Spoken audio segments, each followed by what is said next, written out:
മക്കത്തുൽ മുക്കറമ. ചിലപ്പോൾ അല്ലാഹു തആല ദുആയിൽ സാവകാശം വരുത്തും. ഇബ്രാഹിം നബി ദുആരുന്ന് 80 കൊല്ലം കഴിഞ്ഞിട്ടാണ് അള്ളാഹു മക്കളെ കൊടുത്തത്. എത്ര കൊല്ലം? 80 കൊല്ലം. ചരിത്രം പല രീതിയിൽ പറയുന്നു. ചിലപ്പോൾ ചിലർ ദുആരുന്നാ കൊടുക്കൂല. മൂസാ നബി ദുആരുന്നു, അള്ളാഹു അവർക്ക് മക്കളെ കൊടുത്തില്ല. ഹിളർ നബി ദുആരുന്നു, മക്കളെ കൊടുത്തു. മൂസാ നബി ചോദിച്ചു, ഞാൻ ദുആരെന്നിട്ട് നീ ഇത്ര മക്കളെ കൊടുത്തില്ല, ആരുടെ ദുആയ്ക്കാണ് ഉത്തരം കൊടുത്തത്? അള്ളാഹു പറഞ്ഞു, കുറച്ചല്പം മനുഷ്യന്റെ മാംസം കൊണ്ടുവരാൻ പറഞ്ഞു. ദുആയ്ക്ക് ഉത്തരം തരാമെന്ന് പറഞ്ഞു. നീ ചോദിച്ച ചോദ്യത്തിന് മറുപടി തരാമെന്ന് പറഞ്ഞു. മൂസാ നബി ഒരു കയ്യിൽ പാത്രവും ഒരു കയ്യിൽ കത്തിയും എടുത്ത് ഇങ്ങനെ നടന്നു, മനുഷ്യന്റെ മാംസം തിരക്കി. പലരും വിസമ്മതം പറഞ്ഞു. അവസാനം കടപ്പുറത്ത് വെച്ച് ഹിളർ അലൈഹിസ്സലാമിനെ കണ്ടുമുട്ടി. നമ്മളെല്ലാവരും ഹിളർ നബിയെ കാണും. ഒന്നീ കണ്ടിട്ടുണ്ടാവും, ഇല്ലെങ്കിൽ കാണും, ഇല്ലെങ്കിൽ മക്കയിൽ പരിശുദ്ധ ഹജ്ജിന് എത്തുമ്പോൾ അവിടെ വെച്ച് കാണും, അല്ലെങ്കിൽ മിനയിൽ വെച്ച് കാണും, അല്ലെങ്കിൽ അറഫയിൽ വെച്ച് കാണും, അല്ലെങ്കിൽ മുസ്തലിഫയിൽ വെച്ച് കാണും. എവിടെ വെച്ചാണ് കാണുന്നത് നമുക്ക് പറയാൻ പറ്റില്ല. മുഅ്മിനീങ്ങൾ, മുസ്ലിമീങ്ങൾ എല്ലാവരും ജീവിതത്തിൽ ഒരു പ്രാവശ്യം എപ്പോഴെങ്കിലും ഹിളർ നബിയെ കണ്ടുമുട്ടിയിട്ടുണ്ടാവും. അറിയണമെന്നില്ല. അദ്ദേഹത്തിൻ്റെ പ്രത്യേകത, തള്ളവിരലിൽ അസ്ഥിയില്ല. ഇനി ഞാൻ ഇത് പറഞ്ഞുകൊണ്ട് മക്കത്തിൽ നിന്ന് എല്ലാവരെയും കൈപിടിച്ചൊടിക്കണ്ട, നാട്ടിലുള്ളവരെയും കൈപിടിച്ചൊടിക്കണ്ട. അള്ളാഹു കാണാൻ ഭാഗ്യം തന്നവർക്ക് തരും. മൂസാ നബി അലൈഹിസ്സലാം ഇറങ്ങി. അവസാനം ഹിളർ നബിയെ കണ്ടു.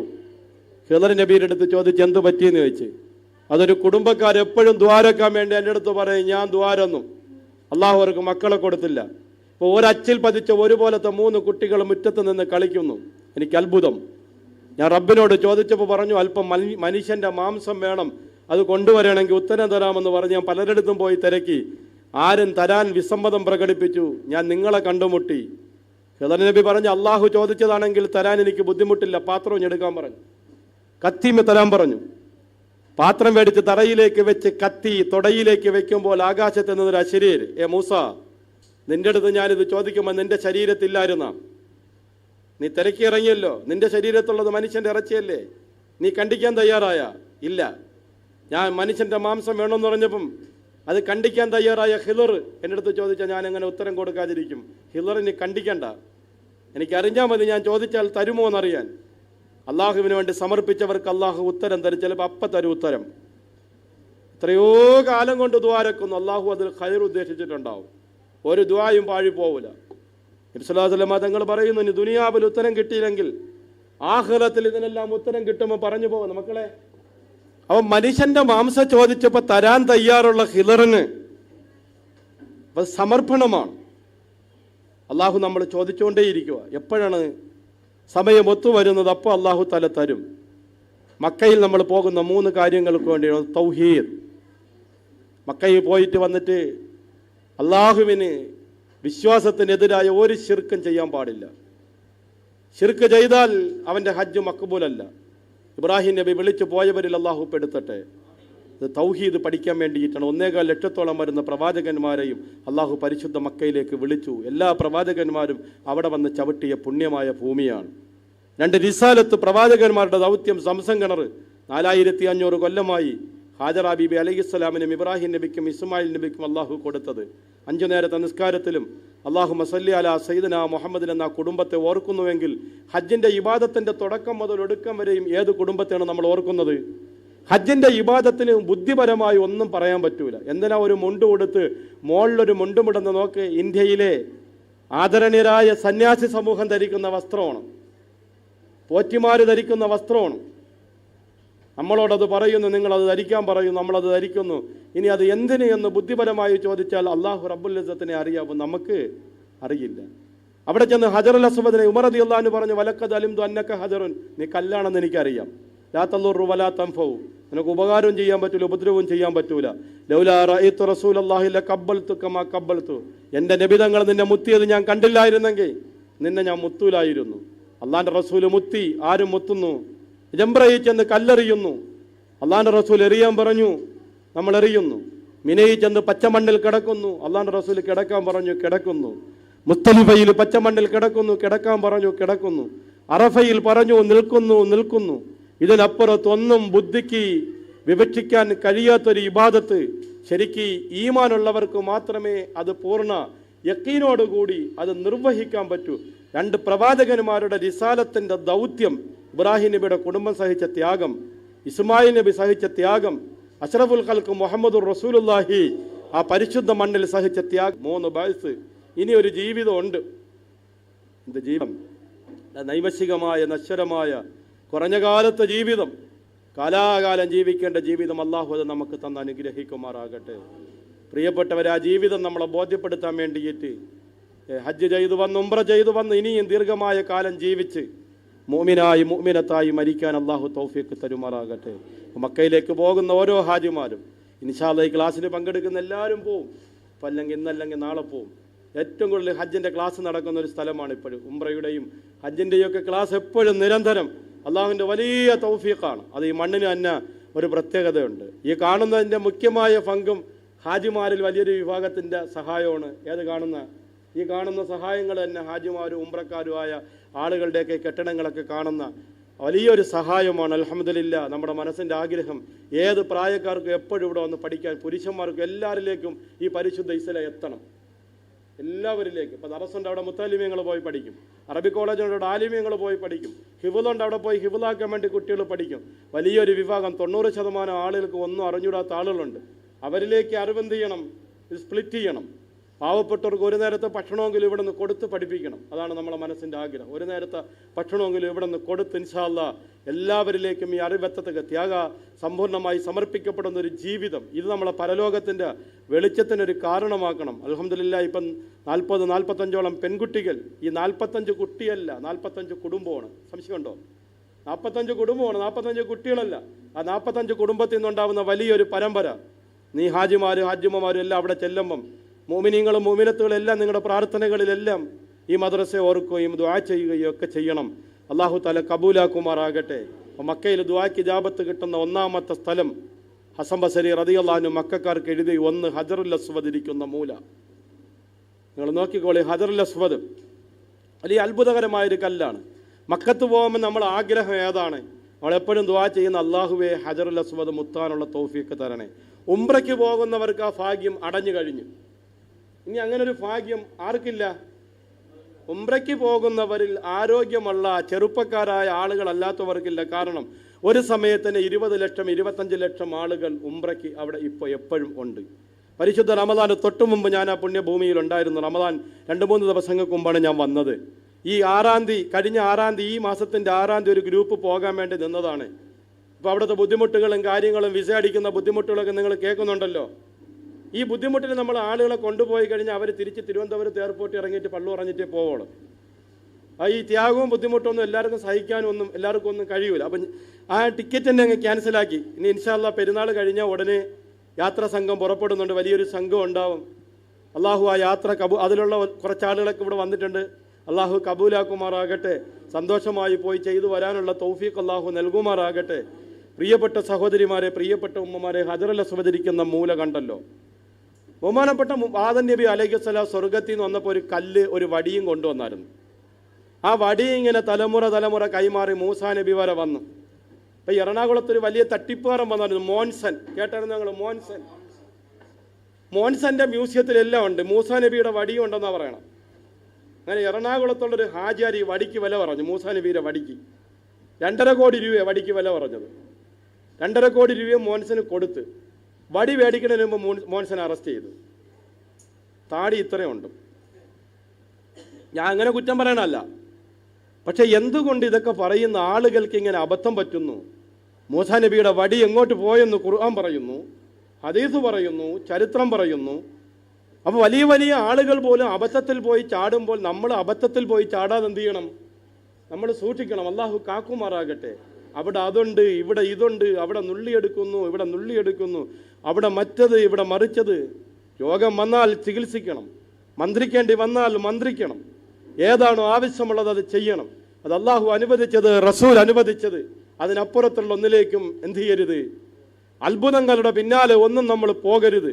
മൂസാ നബിയുടെ വടി, അത്ഭുതകരമായ വടി മൂസാ നബി ആദം നബി കൊണ്ടുവന്നതാണ്. പിന്നെ കല്ല്, ഈ കല്ല് ആദം നബി സ്വർഗത്തിൽ നിന്ന് കൊണ്ടുവരുമ്പോൾ കാനത്ത് അബി അല്ലമീൻ ലബൻ, പാലിനേക്കാൾ വെളുപ്പായിരുന്നു. ഒറ്റ കഷണം കല്ലേ ഉള്ളായിരുന്നു. സുംബസ്തദ്ദമിൻ ഖത്തായ ബനി ആദം. ഇബ്രാഹിം നബി കഅബാലയം പുനരുദ്ധരിച്ചപ്പോൾ കഅബാലയത്തിൻ്റെ മൂലയിൽ വെച്ചു. ഇബ്രാഹിം നബി മുത്തി. ആദം നബി മുത്തിയ കല്ല്, ഇബ്രാഹിം നബി മുത്തിയ കല്ല്, ഹവ്വാ ബിബി റളിയല്ലാഹു അൻഹ മുത്തിയ കല്ല്, ശീസ് നബി മുത്തിയ കല്ല്, പ്രവാചകന്മാരെല്ലാം മുത്തിയ കല്ല്. അബ്ദുൽ മുത്തലിബിന്റെ കാലത്ത് കഅബാലയം പുനരുദ്ധരിച്ചപ്പോഴും അത് ഈ മൂലയിൽ വെച്ച് ഈ മൂലയിൽ നിന്ന് അടിച്ചോണ്ട് പോയി. ഒരു കുടുംബക്കാർ ഇതങ്ങ് അടിച്ചോണ്ട് പോയി. അവരുടെ വീട്ടിൽ ഈ കല്ലിരുന്നു. ഈ കല്ലങ്ങ് കറുത്ത് കരിവാളിച്ച് നോക്കിയേ, അത് അവിടെ ഇരുന്ന് പൊടിഞ്ഞ്. എത്ര കഷ്ണമായിട്ട് പൊടിഞ്ഞ്? 7 കഷ്ണമായിട്ട് പൊടിഞ്ഞ്. അല്ലാഹുവിന്റെ റസൂല് പറഞ്ഞു, ആരെങ്കിലും ഈ കല്ലിനെ മുത്തിയാൽ എൻ്റെ കൈ മുത്തിയതുപോലെയാണ്. ആരെങ്കിലും ഈ കല്ലിനെ മുത്തിയാൽ നാളെ ഈ കല്ലിനൊരു നാവുണ്ടാവും. ഈ കല്ലവന് വേണ്ടി ശഫാഅത്ത് ചെയ്യുമെന്ന് മുഹമ്മദുർ റസൂലുള്ളാഹി. ഇന്ത്യക്കാരായ നമ്മൾ 17 റക്അത്ത് 34 സുജൂദ് 5 നേരത്തെ ഫർള് നിസ്കാരവും തിരിഞ്ഞു നിന്ന് നിസ്കരിക്കുന്ന ഹജറുൽ അസ്വദ് ഇരിക്കുന്ന മൂലയിലേക്കാണ്. ലോകത്തുള്ള മുഴുവൻ ജനങ്ങളും 4 മൂലയിലേക്കാണ് തിരിയുന്നത്. മനസ്സിലായോ? കഅബാലയത്തിന്റെ 4 മൂലയിലേക്കാണ് ലോകത്തുള്ള മുഴുവൻ ആളുകളും തിരിയുന്നത്. അതുകൊണ്ട് ഈ മൂലയ്ക്ക് ഒരു പേരുണ്ട്, റുക്നുൽ ഹിന്ദ്, ഇന്ത്യക്കാരുടെ മൂല. ഈ മൂലയിൽ നിന്നുകൊണ്ട് റസൂൽ ദുആ ചെയ്തിട്ടുണ്ട് കേരളക്കാർക്ക്. റസൂൽ കിടന്ന തടി തേക്കിന്റെ വയനാട് നിന്ന് കൊണ്ടുപോയ തേക്കിന്റെ തടിയായിരുന്നു. കേരളത്തിൽ നിന്ന് കൊണ്ടുപോയ തേക്കിന്റെ തടിയായിരുന്നു. റസൂല് കുരുമുളക് നിത്യമായി ഉപയോഗിക്കുമായിരുന്നു. ഖുറൻഫൽ, ഗ്രാമ്പ് റസൂൽ ഉപയോഗിക്കുമായിരുന്നു. കേരളത്തിന്റെ ഒട്ടുമിക്ക തേൻ ഉൾപ്പെടെയുള്ള പ്രവാചകന് മലഞ്ചരക്കുകൾ നബിതങ്ങൾക്ക് കൊണ്ടുപോയി ബിസിനസ്സുകാർ കൊടുക്കുമായിരുന്നു. അപ്പൊ നബിതങ്ങൾ യലംലമിന്റെ ഭാഗത്ത് നിന്നുകൊണ്ട് ദുആ ചെയ്തു, ഖൈറുള്ള പ്രച്ചവനെ നാട്ടിന് ഖൈറ് ചെയ്യണം. അതാണ് പിൽക്കാലത്ത് കേരള ആയതെന്ന് ചരിത്ര അറബി പണ്ഡിതന്മാർ പഠിപ്പിക്കുമ്പോൾ ഈ മൂലയിൽ, ഹജറുൽ അസ്വദിന്റെ മൂലയിൽ ദുആക്ക് ഉത്തരമുണ്ടെന്ന് മുഹമ്മദുർ റസൂലുള്ളാഹി. ഹാജിമാരോട് ഹജ്ജിമാരോട് ഞാൻ പറയുന്നു, മുത്തല് സുന്നത്ത്. കൈ ഇങ്ങനെയാക്കി മുത്തിയാൽ പോലും ഈ പറഞ്ഞ എല്ലാ കൂലിയും കിട്ടും. കൈ ഇങ്ങനെയാക്കി ഇസ്തിലാം എന്ന് പറയും. എന്ന് പറയും ഇസ്തിലാം. മുത്താൻ നമ്മൾ പോയി അതിൻ്റെ ഇടയിൽ ഇടിച്ച് കയറി നെഞ്ചാമുടിക്കൊക്കെ ഇടിയൊക്കെ കിട്ടി മുത്താൻ കഴിയാതെ വരികയും അപകടങ്ങളുണ്ടായാൽ നമുക്ക് ഹജ്ജ് ചെയ്യാൻ അൽഹംദുലില്ലാ ഹജ്ജ് ചെയ്യാൻ ചിലപ്പോൾ അവസരത്തിന് ബുദ്ധിമുട്ടുണ്ടാകും. അതുകൊണ്ട് കഴിയുന്നത്രയും ഇടിക്കൽ ഹറാമ്, മുത്തല് സുന്നത്ത്. പക്ഷെ ഇടിച്ചേ മുത്താൻ പറ്റൂ. ഞാൻ 2008 ഒരൊറ്റ മുത്തലേ മുത്തിയിട്ടുള്ളൂ, പിന്നെ ഇന്ന് വരെ മുത്തിയിട്ടില്ല. 2011 മഴ പെയ്ത് ഒരൊറ്റ മനുഷ്യരുമില്ല. മുഹറം 8 എല്ലാ ഹാജിമാരും പോയി കഴിഞ്ഞു. ഞാൻ മക്കയിലുണ്ടെന്നും എല്ലാവരും ഇങ്ങനെ ഓടുന്നുണ്ട്. ഓടുന്ന വഴിക്ക് ചരക്കി വീഴുന്നുണ്ട് ഈ മാർബിളിലൂടെ. ഞാൻ ഒരു നോക്കിങ്ങനെ നോക്കിയതേ ഉള്ളൂ, പിന്നെ നോക്കിയില്ല. അതായത് 2008 ഒരു മുത്തുമുത്തി, അതിൻ്റെ വേദന 2011 മാറിയില്ല. ഞാൻ ഇന്ന് വരെ എല്ലാവരെയും കൊണ്ട് നിർത്തി കൊടുക്കും, ഇടി കൊള്ളാൻ പറയും. എനിക്ക് അതിനുള്ള ധൈര്യം എന്തില്ല, അതിനുള്ള ധൈര്യം ഇടിക്കേശം ഇന്നൊരു ധൈര്യം വന്നിട്ടില്ല. ഏറ്റവും കൂടിയ ആളുള്ളപ്പോഴും പോയിട്ടുണ്ട്, കുറഞ്ഞ ആളുള്ളപ്പോഴും പോയിട്ടുണ്ട്. മുത്താനൊരുങ്ങുമ്പോൾ പഴയ ഇടിയുടെ ഓർമ്മ നമ്മുടെ മനസ്സിൽ വരും. ഹജറുൽ അസ്വദിന്റെ മൂലയിൽ ദുആയ്ക്ക് ഉത്തരമുണ്ട്. എല്ലാ ഹാജിമാരും ഹജ്ജുമമാരും റുക്നുൽ യമാനി കഴിഞ്ഞ് ഹജറുൽ തവാഫ് തുടങ്ങുന്ന മൂലയിൽ ഓരോ പ്രാവശ്യത്തെ തവാഫിലും ദുആ ചെയ്യുക. അള്ളാഹു ദുആയ്ക്ക് ഉത്തരം തരും. അള്ളാഹു കബൂലാക്കുമാറാകട്ടെ. ഇനി രണ്ടാമത് ദുആയ്ക്ക് ഉത്തരം കിട്ടുന്ന സ്ഥലമാണ് മുൽത്തസം. നിങ്ങൾ ശ്രദ്ധിച്ച് നോക്കുകയും കേൾക്കുകയും ചെയ്തു. ഇവിടെ നിന്ന് കണ്ടു പോകുന്നതുകൊണ്ട് നിങ്ങൾക്ക് അവിടെ ചെല്ലാം. അവിടെ ചെല്ലുമ്പോഴുള്ള പ്രശ്നം എന്താണെന്നറിയാമോ? അമീർ മുമ്പേ പോകും. ഈ അമീറിന്റെ ബാക്കിൽ നിന്ന് പോണവർ നോക്കണം എങ്ങോട്ടാണെന്ന് അറിയാമോ?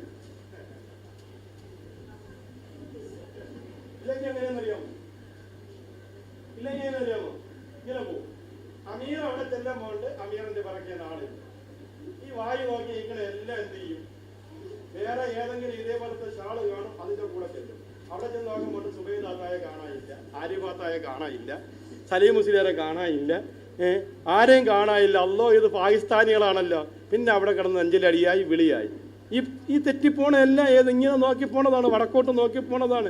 നേരെ ഗ്രൂപ്പിന്റെ കൂടെ പോകുന്ന അമീറിന്റെ പിറകിൽ നിന്ന് നോക്കിപ്പോയാൽ ഒരാൾക്കും എന്തേണ്ടി വരില്ല. പിന്നെ ചില സന്ദർഭങ്ങളിൽ തെക്ക് തിരക്കുകൾ ചിലപ്പോഴും എന്ത് ചെയ്യും? തെറ്റിപ്പോ. അള്ളാഹു കാക്കുമാറാകട്ടെ. കഴിഞ്ഞെന്ന് രണ്ടുപേരും കല്ലറയെന്നും കിഴുന്നലയെന്നും വന്നു. ആദ്യത്തെ തവാഫിൽ തന്നെ പോകും. നേരെ അവർ രണ്ടുപേരും തമ്മിൽ നാത്തൂനും നാത്തൂനുമാണെന്ന് തോന്നുന്നു. ഒരാൾ വടക്കോട്ടും പിടിക്കും, ഒരാൾ തെക്കോട്ടും പിടിക്കും. ഭർത്താവ് കൂടെയുണ്ട്. നേരെ വന്ന് തവാഫൊക്കെ കഴിഞ്ഞ് വന്ന് നല്ലതുപോലെ ആഹാരമൊക്കെ കഴിച്ചിട്ട് അവിടെ ഇരുന്ന് മോളെ വിളിക്കും. ഉമ്മായും മറ്റേ സ്ഥലം കാണാൻ വേണ്ടി ഇറങ്ങിയിരിക്കുകയാണെന്ന്. ഉടനെ ഉമ്മ ഇവിടെ നിന്ന് ഫോൺ വിളിക്കും. ഓടിപ്പോയി അവരെ പിടിച്ചുകൊണ്ട് അവസ്ഥാതെയാണ്. ആദിൽ സാഹിബിന് ഓർമ്മയുണ്ടല്ലോ. പാവ ആദിൽ സാഹിബ് അങ്ങോട്ടും ഇങ്ങോട്ടും കിടന്നു. ഞാനങ്ങൂല, എനിക്കറിയാം ഇനി വരുമെന്ന്. എനിക്കതറിയാം. ഇദ്ദേഹത്തിന് ഇരുത്തം വരില്ല. ഇദ്ദേഹം ഓടും. ആ സമയത്ത് തന്നെ എന്ത് ചെയ്യും? ഇദ്ദേഹം ഓടും. ഒരു 3 ദിവസം ആയപ്പോൾ ഞാൻ പറഞ്ഞ് അവർ പോണെങ്കിൽ പൊയ്ക്കോട്ട്, പക്ഷേ നിങ്ങൾ ആഹാരം കഴിച്ചിട്ട് എങ്ങോട്ട് വിളിക്കണ്ട, നാട്ടിലേക്ക് വിളിക്കേണ്ട. അവരിഞ്ഞ് വരുമ്പോൾ ഇൻഷാ അല്ലാ ഹജറ ബീബി അലൈഹിസ്സലാമിനെ വിട്ടിട്ട് പോകാൻ നേരത്ത് ഇബ്രാഹിം നബിയുടെ അടുത്ത് ചോദിച്ച് ആരെ ഏൽപ്പിച്ചിട്ടാ പോണെന്ന് ചോദിച്ചു. ഇങ്ങനെ കാണിച്ചു, ആരെ? അള്ളാഹെ ഏൽപ്പിച്ചിട്ടാ പോണെന്ന് പറഞ്ഞ്. നമ്മൾ ഒരിക്കലും അവിടെ ചെന്ന് വഴിതെറ്റി നമുക്ക് ഒന്നും പറ്റൂല, ഒരപകടവും പറ്റൂല. നിങ്ങൾ ആരും അങ്ങനെ ഒന്നും വിഷമിക്കണ്ട. ഈ 1 മണിക്കൂറിൽ കാണാൻ പോയി എപ്പോഴും പോലെ ഹറമിൻ്റെ ഉള്ളിലേക്ക് പോയാൽ മതി. പോയി കുറച്ച് സംസം വെള്ളം എടുത്ത് കുടിച്ച് നേരെ പോയി അവിടെ പോയി നിസ്കരിച്ച് ഖുർആൻ ഓതി അവിടെ ഇരിക്കുക. അടുത്ത നിസ്കാരം കഴിയുമ്പം വെളിയിലേക്ക് വരിക. എന്നിട്ട് ഗേറ്റ് നമ്പർ നോക്കുക, ഇന്ന ഗേറ്റ് കൂടെ ഇറങ്ങി. അവിടെ ഇറങ്ങിയിട്ട് ആ ഫോൺ നമ്പർ വെച്ചിട്ട് വിളിച്ചിട്ട് പറയുക ഇന്ന ഗേറ്റ് ഞാൻ നിൽപ്പുണ്ട്, പെട്ടെന്നൊന്ന് ആളിന് കൂട്ടിക്കൊണ്ട്. ഒരിക്കലും ഹറമിന് വെളിയിലിറങ്ങിയ വെളിയിലോട്ട് പോകരുത്, എപ്പോഴും എങ്ങോട്ട് തന്നെ കയറണം, അകത്തോട്ട് തന്നെ എപ്പോഴും കയറിയേക്കണം. അത് മാത്രം നിങ്ങൾ സൂക്ഷിച്ചാലും മതി. അള്ളാഹു സ്വീകരിക്കുമാറാകട്ടെ. മുൽത്തസം നോക്ക്, ദാ ഈ കെട്ടിനാണ് മുൽത്തസം എന്ന് പറയുന്നത്. അത് അവിടെ ഇങ്ങനെ നെഞ്ച് ഇങ്ങനെ ചെന്നിട്ട് ഇങ്ങനെ വെക്കണം, ഇങ്ങനെ വെച്ചിട്ട് അവിടെ ദുആ ചെയ്യണം. ആ സ്ഥലമൊന്നും അധികം ആളുകൾക്ക് അറിഞ്ഞുകൂടാത്തത് കൊണ്ട് അവിടെ വലിയ തള്ളില്ല. കാരണം അത് അധികം ആളും പരിചയപ്പെടാത്ത സ്ഥലമാണ്. അള്ളാഹുവിന്റെ റസൂൽ അങ്ങനെ നെഞ്ച് വെച്ച് ദുആരക്കാരുണ്ടായിരുന്നു എന്ന് പുണ്യ തിരുമേനി മുഹമ്മദ് മുസ്തഫ. നിങ്ങളെല്ലാവരും പോകുന്നവർ, പോകാൻ തൗഫീഖ് കിട്ടുന്നവർ എല്ലാവരും മുൽത്തസമിൽ ദുആ ചെയ്യണം. അള്ളാഹു തൗഫീഖ് ചെയ്യട്ടെ. ഇനി മൂന്നാമത് ദുആക്ക് ഉത്തരം കിട്ടുന്ന സ്ഥലമാണ് ബാബു തൗബ. കഅബാലയത്തിന്റെ വാതിൽ നോക്കിയേ. ഇബ്രാഹിം നബി അലൈഹിസ്സലാം പണിഞ്ഞപ്പോൾ 2 വാതിലായിരുന്നു. അബ്ദുൽ മുത്തലിബ് പണിയുമ്പോൾ ഒരു വാതിൽ മാറ്റിയിട്ട് ഒരു വാതിൽ ഈ പൊക്കത്തിന് വെച്ചു. ആര് വന്നാലും അവരുടെ അനുവാദത്തോടു കൂടി അകത്ത് പ്രവേശിക്കാൻ പറ്റൂ. തുറക്കപ്പെടുന്ന സമയങ്ങളിൽ വിശിഷ്ട അതിഥികൾക്ക് മാത്രമാണ് അകത്ത് കയറാൻ പറ്റുന്ന ഈ വാതിലാണ്. ഈ വാതിലിൽ പിടിച്ചുകൊണ്ട് ദുആരെന്നാൽ കഅബയുടെ ഹൽക്ക പിടിച്ചുകൊണ്ട് ദുആരെന്നാൽ ദുആയ്ക്ക് ഉത്തരമുണ്ടെന്ന് സയ്യിദുനാ മുഹമ്മദ് മുസ്തഫ. കഅബാലയത്തിന്റെ വാതിൽ പിടിച്ച് ബാബു തൗബ എന്ന് പറയുന്ന എല്ലാ പാപങ്ങളും അല്ലാഹു പൊറുക്കപ്പെടും. എല്ലാ സഹോദരന്മാരും സഹോദരിമാരും ഭാര്യ ഭർത്താക്കന്മാരും പോകുന്നവർ ഒരുമിച്ച് പോയിട്ട് ഭാര്യ ആദ്യം തള്ളിക്കയറ്റി പിടിപ്പിക്കുക. ഇനി ഭർത്താവ് പൊക്കം കുറഞ്ഞ ആളാണെങ്കിൽ ഭാര്യ ഭർത്താവിനെടുത്ത് പൊക്കി ഒന്ന് പിടിപ്പിക്കുക.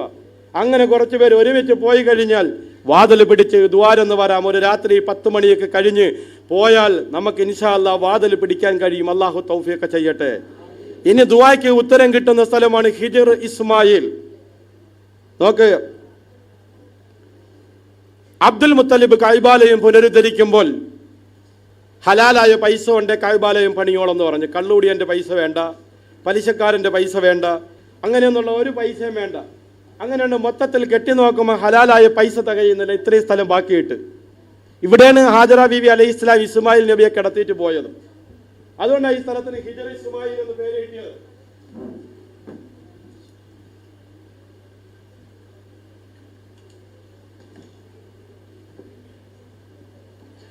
മഹാനായ റസൂലുള്ളാഹി സ്വല്ലല്ലാഹു അലൈഹി വസല്ലമ തങ്ങൾ പറഞ്ഞു, ലൗലാ ഹിദ്സാനു ഖൗമിക്കി ലബനൈതുൽ കഅബത അലാ ഖവായിദ് ഇബ്രാഹിം. പുതുവിശ്വാസികളല്ലായിരുന്നെങ്കിൽ ഞാൻ കഅബ നേരത്തേതുപോലെ അങ്ങ് പണിഞ്ഞന. പക്ഷേ ഞാൻ അതും കൂടി പൊളിച്ചെന്ന് പറയേണ്ട, അതുകൊണ്ട് അങ്ങനെ കിടക്കട്ടെ. എന്തിനാ അള്ളാഹു ഇങ്ങനെ ഇട്ട് തന്നത്?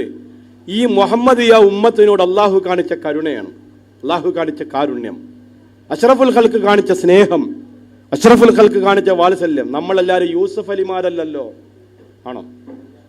നമ്മളാരും യൂസുഫ് അലിമാരല്ല. യൂസുഫ് അലിയെ പോലുള്ളവർക്ക് അവിടെ വന്നാൽ പ്രത്യേകം കയറാൻ കോണി വെച്ച് കയറ്റാറുണ്ട്.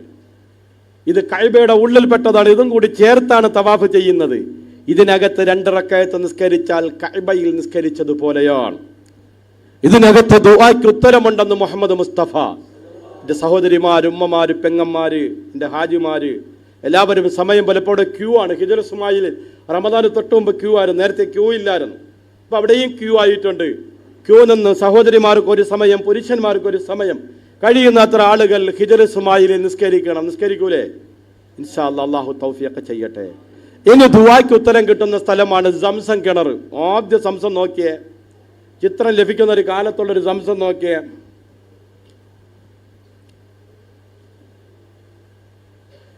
സാധാരണ പണ്ടത്തെ നമ്മുടെ കിണറ്റിൽ നമ്മുടെയൊക്കെ കുളങ്ങൾ ചുറ്റിക്കെട്ടുന്നത് പോലെ ചുറ്റിക്കെട്ടി വേലി വെച്ച് ഒരു ഹാജിയാർ വെള്ളം കോരുന്ന ഒരു രംഗം കാണാം. ഒരു അഫ്ഗാനിയായ ഹാജിയാണെന്ന് തോന്നുന്നു. നോക്കിയേ, ആ കാലത്ത് സംസം കിണറാണ്.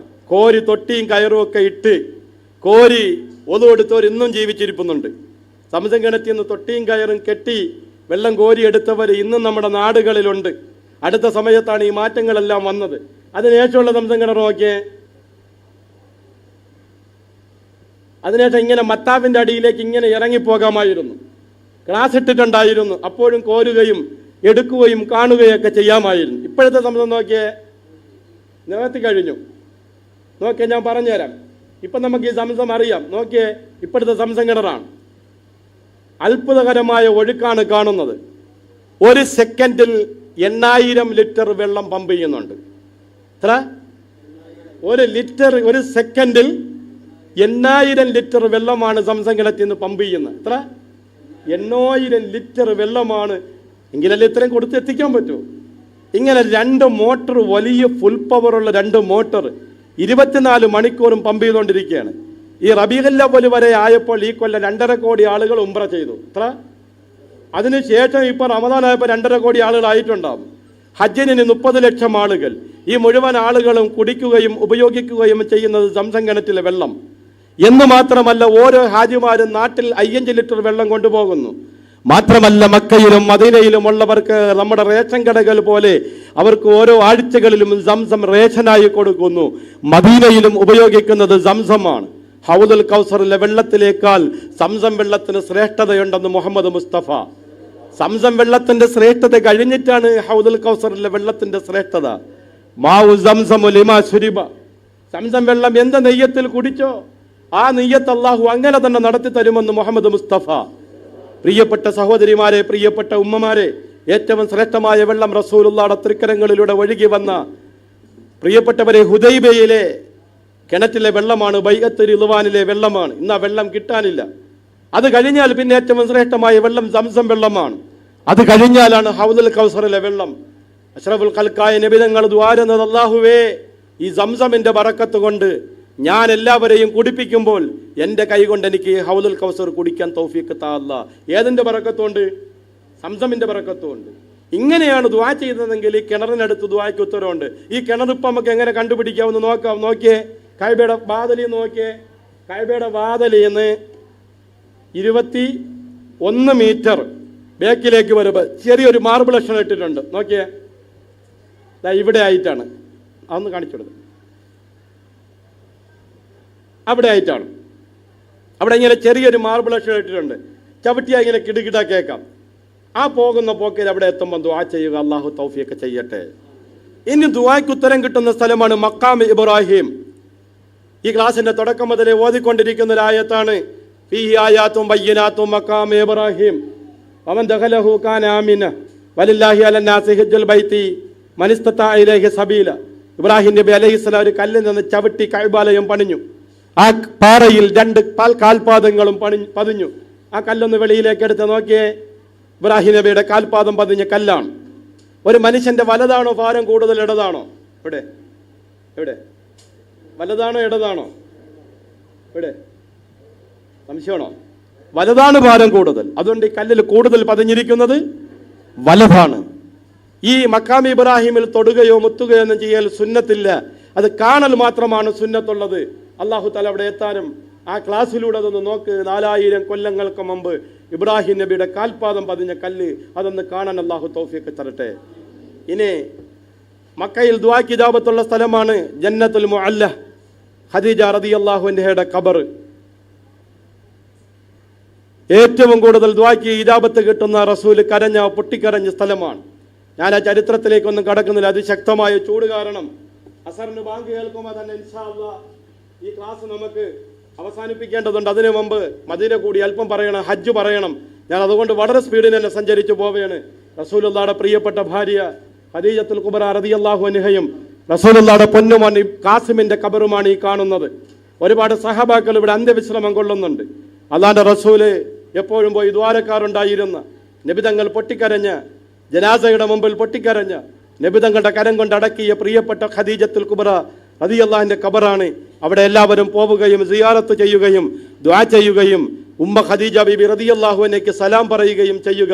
നബിതങ്ങളോടൊപ്പം 25 കൊല്ലം ദാമ്പത്തിക ജീവിതം നടത്തുകയും നബിതങ്ങൾക്ക് 7 മക്കളിൽ 6 മക്കൾക്ക് ജന്മം കൊടുക്കുകയും ഖദീജ ബീബി റളിയല്ലാഹു അൻഹ വഫാത്താകുന്നത് വരെ നബിതങ്ങൾ മറ്റൊരു വിവാഹം കഴിച്ചിരുന്നില്ല.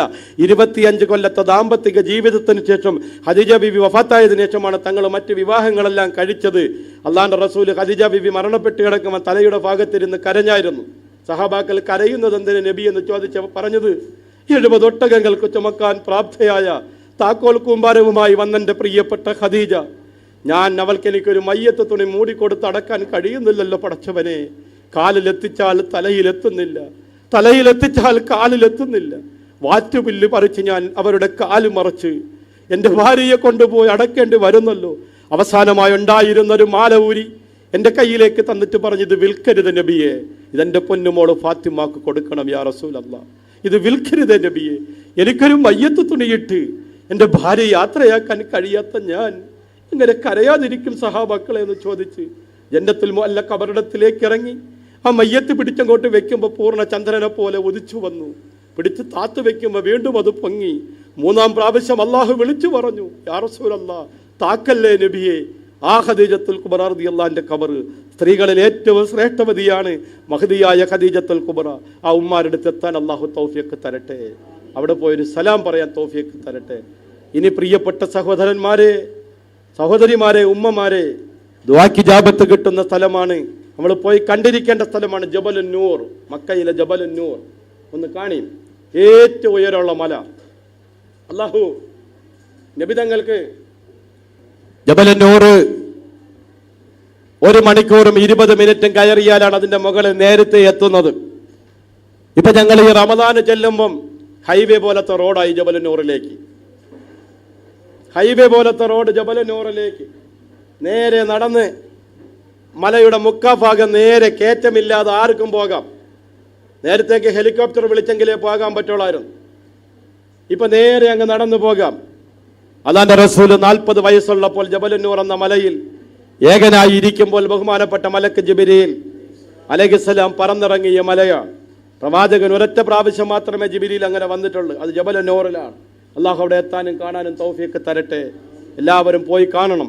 നമ്മുടെ ഉമ്മ ഖദീജ റളിയല്ലാഹു അൻഹ ദിവസം 2 പ്രാവശ്യം റസൂലുള്ളാഹിക്ക് പാലുമായി പോകുമായിരുന്നു. അവിടെ ചെല്ലുമ്പം ഭാര്യ ഭർത്താക്കന്മാർ തമ്മിലുള്ള ബന്ധമൊക്കെ ഓർമ്മ വരും, സ്നേഹമൊക്കെ ഓർമ്മ വരും. ഞാൻ കഴിഞ്ഞേന് ദ്വാരന്നായിരുന്നു, അള്ളാഹുവേ ഈ ഭാര്യമാരെ തന്നെ ഞങ്ങൾക്ക് നാളെ പരലോകത്ത് ഭാര്യമാരായി തരണേ അള്ളാഹുവേ എന്ന്. ആ സമയത്ത് ഒരു ഹാജിയാർ ഒരു കണക്കിന് ആമീൻ പറയണില്ല. ചോദിച്ചപ്പോഴേ പറഞ്ഞ ഇവിടെ തന്നെ അനുഭവിച്ചിട്ട് മതിയായി, ഇനി സ്വർഗത്തിലും കൂടെ കൊണ്ടുപോയി അനുഭവിക്കണമെന്നാണ് ഉസ്താദ് പറയണത്. അതുകൊണ്ടില്ല ആമീൻ. ഒരു ഉപ്പാപ്പായും ആമീൻ പറയണില്ല, ഒരു ഉമ്മാമായും പറയുന്നില്ല. ചോദിച്ചപ്പോൾ 2 കക്ഷികൾ എവല.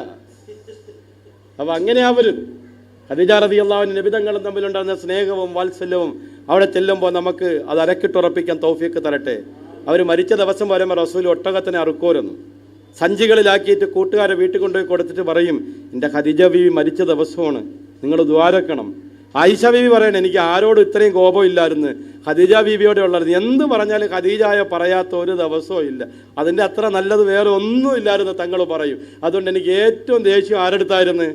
അപ്പോൾ റസൂല് പറഞ്ഞു, കാനത്ത് അവളായിരുന്നു പെണ്ണ്, അവളായിരുന്നൊരു പെണ്ണ്, അതുപോലത്തെ ഒരു പെണ്ണിനെ ഭൂമി പെറ്റിട്ടില്ല, ഇതുപോലത്തെ ഒരു പെണ്ണിനെ ഭൂമി കണ്ടിട്ടില്ല എന്ന് റസൂല് പറഞ്ഞു എന്നാ. അള്ളാഹു താല അവിടെ ചെല്ലാനും കാണാനും ഒക്കെ അള്ളാഹു തൗഫീഖ് തരട്ടെ.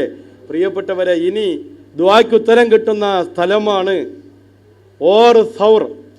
നബി സ്വല്ലല്ലാഹു അലൈഹി വസല്ലം തങ്ങൾ മദീനയിലേക്ക് പോകുമ്പം ഒളിച്ചിരുന്ന മല.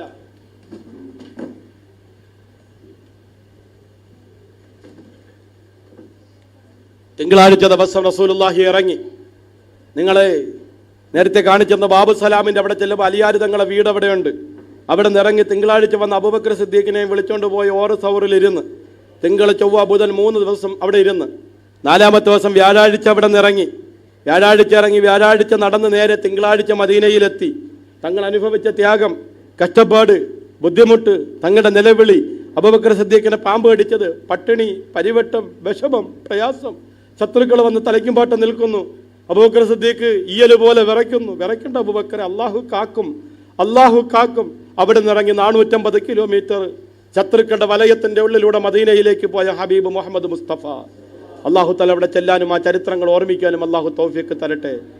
ഇനി ദുആക്ക് ഉത്തരം കിട്ടുന്ന സ്ഥലങ്ങൾ അറഫയും മിനയും മുസ്തലിഫയും ജംറയുമാണ്. ഞാനത് ഇൻഷാ അല്ലാഹ് ഹജ്ജിലേക്ക് പ്രവേശിക്കുകയാണ്. എൻ്റെ പ്രിയപ്പെട്ട സഹോദരന്മാർ ശ്രദ്ധിച്ച് കേൾക്കുക. നമ്മൾ ഇവിടെ നിന്നെത്തി, മക്കയിലെത്തി, ഉംറയെല്ലാം കഴിഞ്ഞു, മക്കയിൽ വിശ്രമിച്ചു. ഇല്ലെങ്കിൽ മദീനയിലേക്ക് പോയി, മദീനയിൽ നിന്ന് 2 നിലയിലാണ് ഇഹ്റാം കെട്ടുന്നത്. ഹാജിമാർ കുറേ പേര് മദീനയിലേക്ക് പോകും. മദീനയിലേക്ക് പോകുന്നവർ ദുൽഹജ്ജ് 7-ന്റെ അന്ന്, ദുൽഹജ്ജ് 6-ന്റെ അന്ന്, ദുൽഹജ്ജ് 6-ന്റെ അന്ന് മദീനയിൽ നിന്ന് മക്കയിലേക്ക് ഹജ്ജിന് പുറപ്പെടും. ആ ഹജ്ജിന് ഇഫ്രാദ് എന്നാണ് പറയുന്നത്. എങ്ങനെ പറയുന്നത്? ഇഫ്രാദ്.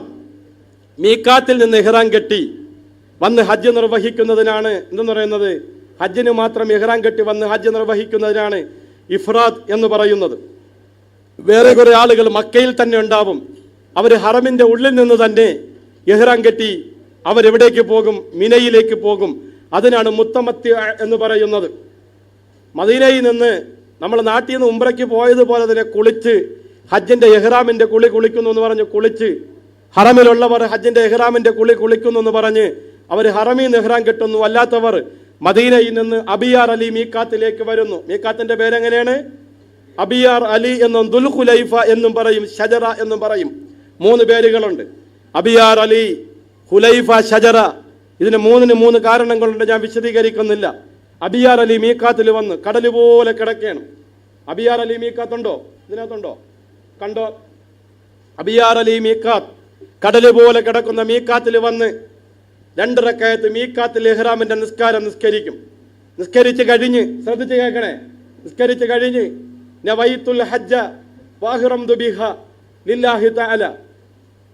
നേരത്തെ നമ്മൾ ലബ്ബൈക അല്ലാഹുമ്മ ലബ്ബൈക ലബ്ബൈക ബി ഉംറത്തിൻ എന്നാ പറഞ്ഞു. അപ്പോൾ എങ്ങനെ പറയും? ലബ്ബൈക അല്ലാഹുമ്മ ലബ്ബൈക ലബ്ബൈക ബി ഹജ്ജിൻ. മക്കയിൽ വെച്ച് ഒരുപാട് ഉംറ നിങ്ങൾ ചെയ്തിട്ടുണ്ട്. ആയിഷ പള്ളിയിൽ നിന്ന് ചെയ്തിട്ടുണ്ട്, ജിഹ്റാനിൽ പോയി ചെയ്തിട്ടുണ്ട്, ഹുദൈബിയിൽ പോയി ചെയ്തിട്ടുണ്ട്. മക്കയിൽ താമസിക്കുന്നവർ ഉംറ ചെയ്യാൻ എവിടെ പോകണം? മക്കയ്ക്ക് ഇഹ്റാം ചെയ്യാൻ മക്കയ്ക്ക് വെളിയിൽ പോകണം. ഹജ്ജിന് ഇഹ്റാം കെട്ടാൻ ഏതിന് പോകേണ്ട ആവശ്യമില്ല, മക്കയ്ക്ക് വെളിയിൽ പോകേണ്ട ആവശ്യമില്ല. മക്കയിലുള്ളവർ എവിടെ നിന്ന് കെട്ടിയാൽ മതി. മദീനയിൽ നിന്ന് വരുന്നവരാണ് മീക്കാത്ത് ഉപയോഗപ്പെടുത്തേണ്ടവർ. വേറെ നാടുകളിൽ നിന്ന് വരുന്നവരാണ് മീക്കാത്ത് ഉപയോഗപ്പെടുത്തേണ്ടവർ. അവിടെ നിന്ന് നമ്മൾ ഹജ്ജിന് വേണ്ടി ഇഹ്റാം കെട്ടി ഹജ്ജിൻ്റെ ഇഹ്റാമിലായി കഴിഞ്ഞു. നേരത്തെ പറഞ്ഞതുപോലുള്ള കാര്യങ്ങൾ ഒന്നും ചെയ്തുകൂടാ. എല്ലാം ഓർമ്മയുണ്ടല്ലോ. നേരത്തെ പറഞ്ഞതുപോലുള്ള കാര്യങ്ങൾ എല്ലാവർക്കും മോരൊന്ന് ഒഴിച്ചു കൊടുക്കും. എല്ലാവർക്കും കൊടുക്കും. എല്ലാവരും കുടിക്കുക. ഇൻഷാ അല്ലാഹ് ഈ ക്ഷീണം മാറണമെങ്കിൽ മോര് കുടിക്കണം. അതിനകത്ത് നല്ല ഔഷധങ്ങളൊക്കെ ചേർത്തതാണ്. നിങ്ങൾക്ക് വേണ്ടിയിട്ട് പ്രത്യേകം 10 ലിറ്റർ പശുവിൻ്റെ പാല് തന്നെ മേടിച്ച് ഹജ്ജിന് വരുന്ന ക്ലാസ്സിന് വരുന്നവർക്ക് വെയിൽ കൊണ്ട് ക്ഷീണം കൊണ്ട് തളർച്ചയൊന്നും വരാതിരിക്കാൻ വേണ്ടി എല്ലാവിധ ഔഷധങ്ങളും ചേർത്ത് രാവിലെ തന്നെ എന്ത് ചെയ്തതാണ്? ഉണ്ടാക്കി വെച്ചതാണ്. അപ്പോൾ കയറിയപ്പോൾ അത് കുടിച്ചുകൊണ്ട് കയറി എല്ലാവർക്കും ഒഴിച്ചു കൊടുക്ക്. എല്ലാവരും ഇൻഷാ അല്ലാഹ് കുടിക്ക്.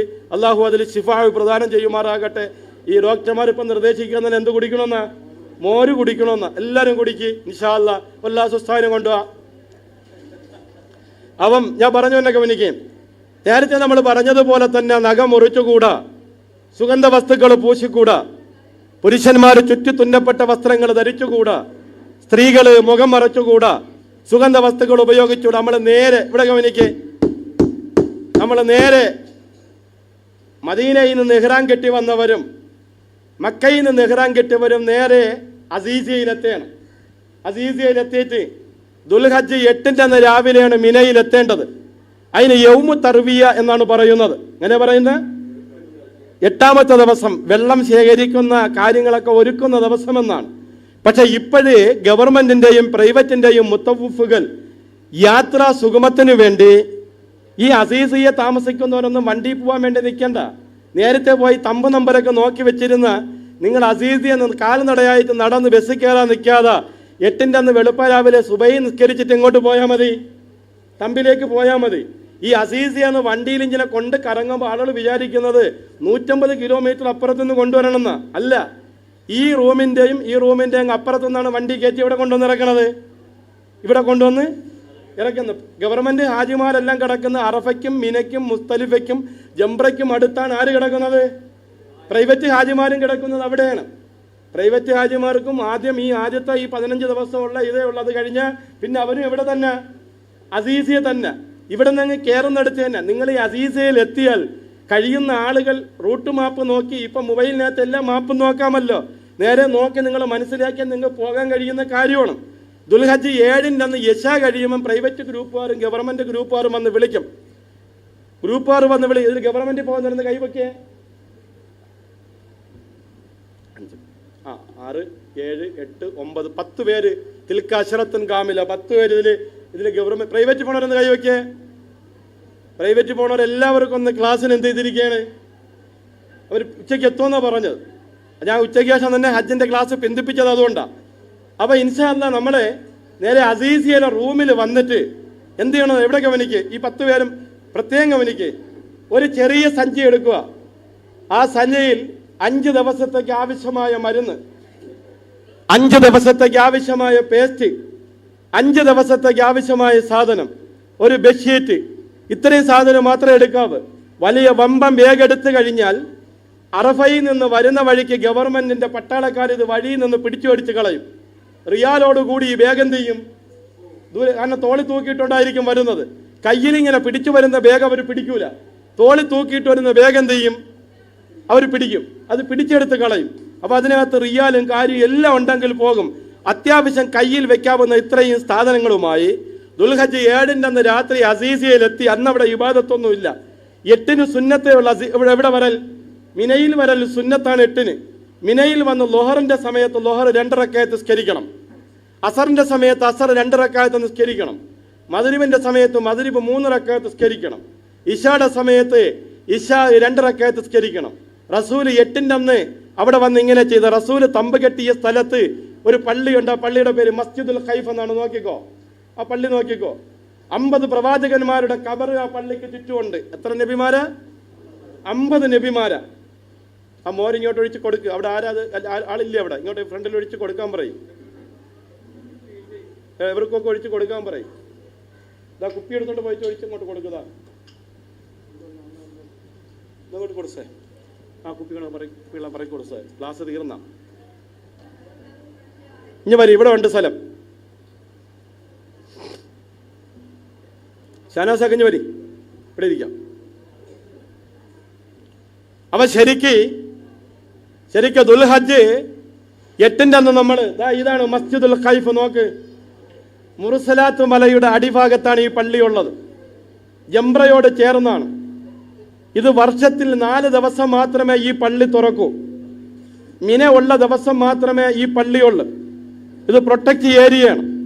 50 പ്രവാചകന്മാരുടെ ഖബർ ഇവിടെയാണ്. ഇവിടെയാണ് റസൂൽ തമ്പടിച്ചത്. അതുകൊണ്ടാണ് ഈ സ്ഥലത്ത് നിർമ്മിച്ച പള്ളിക്ക് മസ്ജിദുൽ ഖൈഫ് എന്ന് പേര് കിട്ടിയത്. ഇവിടെ ദുൽഹജ്ജ് 8-ന്റെ അന്ന് എത്തുന്ന നമ്മള് ലൊഹർ അസർ നിസ്കരിച്ച് മഗ്രിബ് ഇശ നിസ്കരിച്ച് പിറ്റേന്ന് രാവിലെ സുബഹി നിസ്കരിച്ചിട്ടാണ് എവിടെ പോകേണ്ടിയുള്ളത്, അറഫയിലേക്ക് പോകേണ്ടിയുള്ളത്. പക്ഷെ ഗവൺമെന്റ് യാത്രാ സൗകര്യത്തിന് അവിടെ ഞാൻ ഒരു കാര്യം പറഞ്ഞു തരാം. നിങ്ങൾ നിസ്കരിച്ചിട്ട് ഈ മിനയിൽ തന്നെ തമ്പി തന്നെ അങ്ങ് കിടക്കുക. തമ്പി തന്നെ കിടന്നിട്ട് സുബഹി ഇവിടെ നിസ്കരിച്ചിട്ട് ത്വരീഖുൽ മുംശാത്ത് എന്ന് കൊടുത്തിട്ടുണ്ട്, നടപ്പാത. ഈ നടപ്പാതയിലൂടെ നേരെ നടന്നാൽ എവിടെ ചെല്ലാം?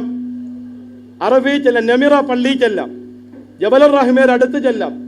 ഇല്ലെങ്കിൽ നിങ്ങൾ 22 കിലോമീറ്റർ ഇപ്പുറത്തോ 10 കിലോമീറ്റർ ഇപ്പുറത്തോ 11 കിലോമീറ്റർ ഇപ്പുറത്തോ ഉള്ള തമ്പുകളിലായിരിക്കും അറഫയിൽ പോയി തങ്ങുന്നത്. ഗവൺമെന്റ് പോകുന്നവർക്കും പ്രൈവറ്റ് പോകുന്നവർക്കും ചെറുപ്പക്കാരാണെങ്കിൽ നടന്നു പോയാൽ നേരെ എവിടെ ചെല്ലാം? ജബലുർ റഹ്മയുടെ അടിവാരത്ത് ചെല്ലാം, നമിറ പള്ളിയിൽ ചെല്ലാം. ആ പള്ളിയുടെ മറ്റൊരു പേരാണ് മസ്ജിദ് ഇബ്രാഹിം. 1.5 മാസത്തിന് മുമ്പ് ഞാൻ ആ പള്ളി കയറിയിരുന്നു. പള്ളി തുറക്കൂല, അതിന്റെ ആ പരിസരത്ത് കയറാൻ പറ്റിയായിരുന്നു. അനേകം വട്ടം കയറാനും ഹജ്ജിന് അവിടെ കയറാനും ഒക്കെ അള്ളാഹു തൗഫീഖ് തന്നിട്ടുണ്ട്. വലിയ തൗഫീഖുകൾ ആ നിലയിലൊക്കെ കിട്ടിയിട്ടുണ്ട്. 2011 ശേഷം എനിക്ക് ഹജ്ജ് ചെയ്യാനുള്ള തൗഫീഖ് ഉണ്ടായില്ല.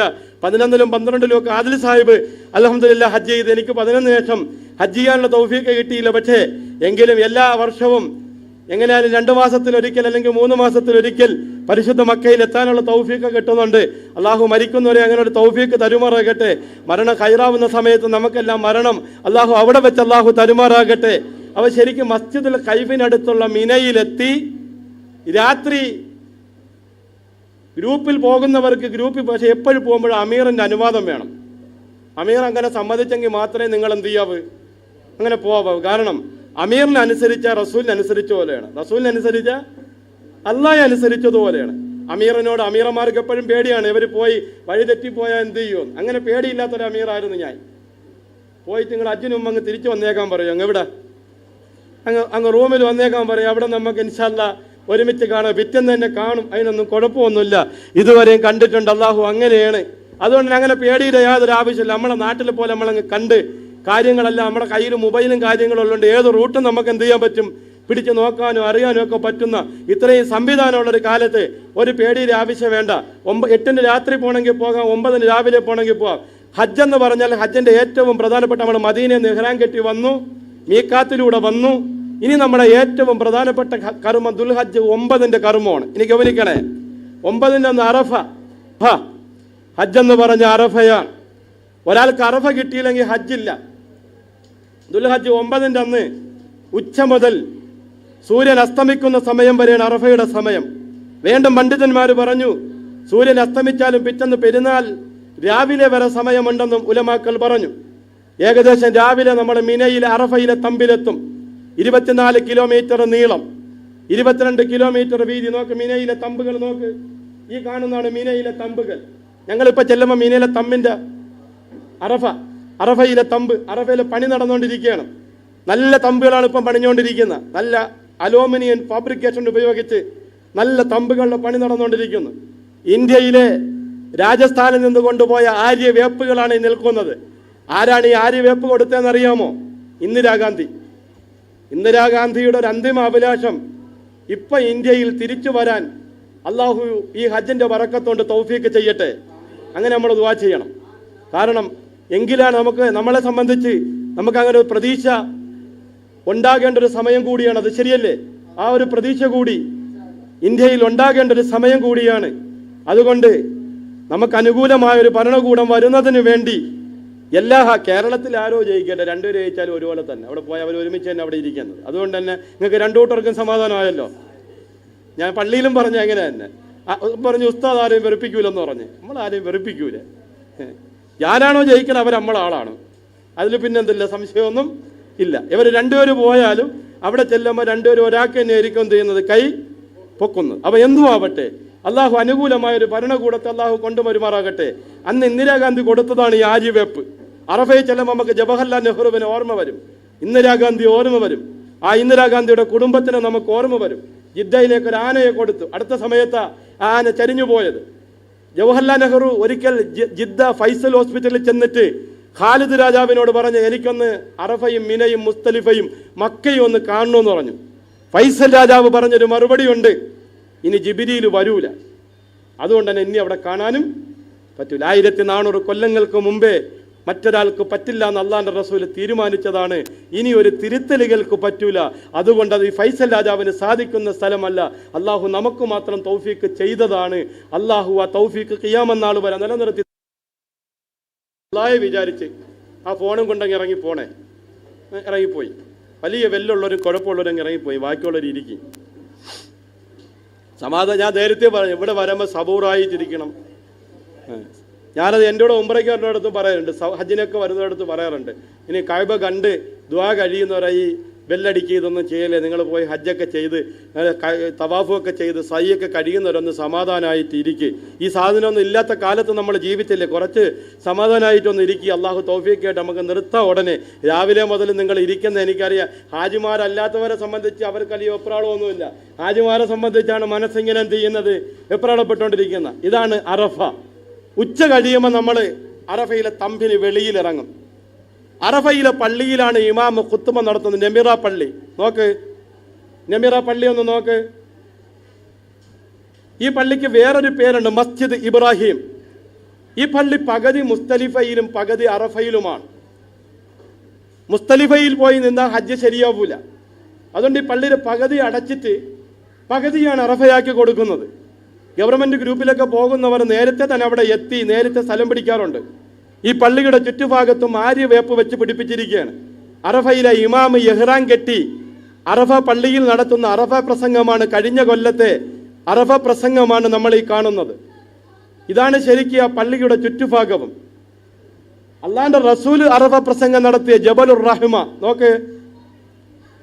ഈ ജബലുർ റഹ്മയുടെ ഏറ്റവും മുകളിൽ കാണുന്ന ആ കെട്ടുള്ള സ്ഥലത്താണ് റസൂൽ കസ്വാ എന്ന ഒട്ടകത്തിന് 6 മാസം കഴിഞ്ഞപ്പോൾ ഒട്ടകം മരിച്ചുപോയി. റസൂലും 6 മാസം കഴിഞ്ഞപ്പോൾ വഫാത്തായി. റസൂൽ വഫാത്തായി എന്ന ഒട്ടകം അങ്ങ് കരയാൻ തുടങ്ങി. 40 ദിവസം ഒരുപോലെ കസ്വാവ് കരഞ്ഞു. 40ാമത്തെ ദിവസം കസ്വാവ് വീണങ്ങ് മരിച്ചുപോയി. ആ കസ്വാവ് ഒട്ടകം ഉൾപ്പെടെ അല്ലാഹുവിന്റെ റസൂൽ അതിന്റെ മുകളിൽ നിന്നാണ് പ്രസംഗം നടത്തിയത്. ആ പ്രസംഗം നടത്തിയ സ്ഥലത്താണ് ആ കുറ്റിയടിച്ചിരിക്കുന്നത്. ആ കുറ്റിയടിച്ച സ്ഥലത്താണ് റസൂൽ ളുഹറിന് ശേഷം തുടങ്ങിയ പ്രസംഗം. മഗ്രിബ് വരെ നീണ്ട് ഭാര്യയ്ക്ക് ഭർത്താവിനോടുള്ള ബാധ്യത, ഭർത്താവിന് ഭാര്യയോടുള്ള ബാധ്യത, ഒരു കറവക്കാരന് മൃഗത്തിനോടുള്ള ബാധ്യത, സകല ബാധ്യതകളും നബി തങ്ങൾ പറഞ്ഞു. എന്നിട്ട് പറഞ്ഞു ഫല്യുബല്ലിഗു ഷാഹിദു, ഈ വർഷം ഹജ്ജിന് വന്നവർ എത്തിച്ചു കൊടുക്കണം, അൽ ഗായിബ, ഈ വർഷം വരാത്തവർക്ക് എത്തിച്ചു കൊടുക്കണം എന്ന് റസൂലുള്ളാഹി. എന്നിട്ട് റസൂല് പറഞ്ഞു അടുത്ത കൊല്ലം ഞാൻ ഉണ്ടാവൂല, ഞാൻ ഹജ്ജ് ചെയ്യുന്നത് പോലെ നിങ്ങൾ ഹജ്ജ് ചെയ്യണം, ഞാൻ തവാഫ് ചെയ്യുന്നത് പോലെ നിങ്ങൾ തവാഫ് ചെയ്യണം, ഞാൻ സഈ ചെയ്യുന്നത് പോലെ നിങ്ങൾ സഈ ചെയ്യണം, ഞാൻ ജംറയിൽ എറിയുന്നത് പോലെ നിങ്ങൾ എറിയണം, ഞാൻ മൃഗത്തിനെ അറുക്കുന്നത് പോലെ നിങ്ങൾ അറുക്കണം, ഞാൻ തൽബിയത്ത് ചെല്ലുന്നത് പോലെ നിങ്ങൾ തൽബിയത്ത് ചെല്ലണം. ഹജ്ജിന്റെ ഇബാദത്തിന് ഞാൻ എന്തെല്ലാം ചെയ്യുന്നു അതെല്ലാം നിങ്ങൾ കണ്ട് എൻ്റെ ആദ്യത്തെയും അവസാനത്തെയും ഹജ്ജാണ്. അതുകൊണ്ടാണ് ഹജ്ജത്തിന് ഹജ്ജത്തുൽ വിദാ. 6 മാസം കഴിഞ്ഞപ്പോൾ 4 മാസം കഴിഞ്ഞപ്പോൾ റസൂൽ വഫാത്തായി പോയി. അല്ലാഹു സുബ്ഹാനഹു വ തആല നിബിതങ്ങൾക്ക് ദറജ ഉയർത്തി കൊടുക്കുമാറാകട്ടെ. അറഫയിൽ ഉച്ച കഴിയുമ്പോൾ നമ്മൾ ഇബാദത്ത് തുടങ്ങി. 7-ാം ആകാശത്ത് നിന്ന് അള്ളാഹു ഇറങ്ങി വരും 1-ാം ആകാശത്തും. എൻ്റെ ഹാജിമാര് ഹജ്ജുമ്മമാര് ദുആക്ക് യാതൊരു കുറവും കാണിക്കരുത്. അന്ന് ചെയ്യേണ്ട ഒരു ദിക്റുണ്ട്, അറഫയിൽ ഉച്ച മുതൽ പറയേണ്ട ഒരു ദിക്റുണ്ട്. ഏതാണ് ഷാനാ സാഹിബേ? ഉച്ച മുതൽ അറഫയിൽ പറയേണ്ട ദിക്ർ ഏതാണ്? സുബ്ഹാനല്ലാഹി അൽഹംദുലില്ലാഹി ഒന്നുമല്ല, ലാ ഇലാഹ ഇല്ലല്ലാഹു വഹ്ദഹു ലാ ശരീക ലഹു ലഹുൽ മുൽക്കു വലഹുൽ ഹംദു യുഹീ വയുമീതു വഹുവ അലാ കുല്ലി ഷൈഇൻ ഖദീർ. ഒന്ന് പറഞ്ഞേ. ഉച്ച മുതൽ എല്ലാടും വെളുത്തിരിക്കെ, ഒരേ വസ്ത്രം, ഒരേ മന്ത്രധ്വനി, ഒരേ ലക്ഷ്യം. കറുത്തവനും വെളുത്തവനും മുടി ചുരുണ്ടവനും എത്തോപ്യക്കാരനും ഇന്ത്യക്കാരനും ഇന്തോനേഷ്യക്കാരനും ഇംഗ്ലണ്ടുകാരനും ചൈനക്കാരനും റഷ്യക്കാരനും ആഫ്രിക്കക്കാരനും എവിടെയൊക്കെ സൂര്യൻ അസ്തമിക്കും, അന്റാർട്ടിക്കൽ നിന്ന് അങ്ങനെ ലോകത്ത് എവിടെയൊക്കെ മുസ്ലിമീങ്ങളുണ്ട്, മുസ്ലിമീങ്ങളുടെ പ്രതിനിധികളെല്ലാം വന്നിട്ട് ലബ്ബൈക് അല്ലാഹുമ്മ ലബ്ബൈക് ലബ്ബൈക ലാ ശരീക ലക ലബ്ബൈക. അല്ലാഹു അറഫയിലെത്താൻ നമുക്ക് തൗഫീഖ് തരട്ടെ. ഒരു ഹജ്ജ് ചെയ്യാനുള്ള തൗഫീഖ് അല്ലാഹു തരട്ടെ. അറഫയിൽ വെച്ചൊരു ലബ്ബൈക പറയാൻ അല്ലാഹു നമുക്ക് തൗഫീഖ് തരട്ടെ. അല്ലാഹു അടിമകളുടെ സകല പ്രശ്നവും കേൾക്കണം. എല്ലാ പ്രശ്നവും കേട്ടിട്ട് അടിമകളുടെ സകല പ്രശ്നങ്ങൾക്കും അല്ലാഹു പരിഹാരം നിശ്ചയിക്കുന്ന ദിവസമാണ് അറഫ ദിവസം. അല്ലാഹു നേരിട്ട് ഉത്തരം കേൾക്കുന്ന ദിവസമാണ്. സൂര്യൻ അസ്തമിക്കലോട് കൂടി അറഫയിലെ തമ്പുകൾ പൊളിച്ചു തുടങ്ങും. ഇന്നിപ്പോൾ യാത്ര സൗകര്യം മെട്രോയിൽ അങ്ങനെ വരാം, ബസ്സിന് വരാം. ഒരു മെട്രോയിൽ നിങ്ങൾ കയറരുത്, ഒരു ബസ്സിൽ നിങ്ങൾ കയറരുത്. ത്വരീഖുൽ മുംശാത്തിലൂടെ നടന്ന അരമണിക്കൂർ എടുക്കുമ്പോൾ മുസ്തലിഫയിലെത്താം. അരമണിക്കൂർ മതി.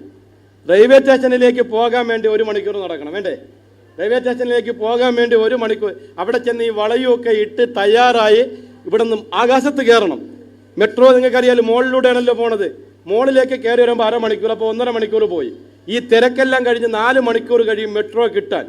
മെട്രോയിൽ നിന്ന് അവിടെ ഇറങ്ങിക്കഴിഞ്ഞാലും നമ്മൾ തിരിച്ച് മുസ്തലിഫയിലേക്ക് എത്താൻ വീണ്ടും നടക്കണം.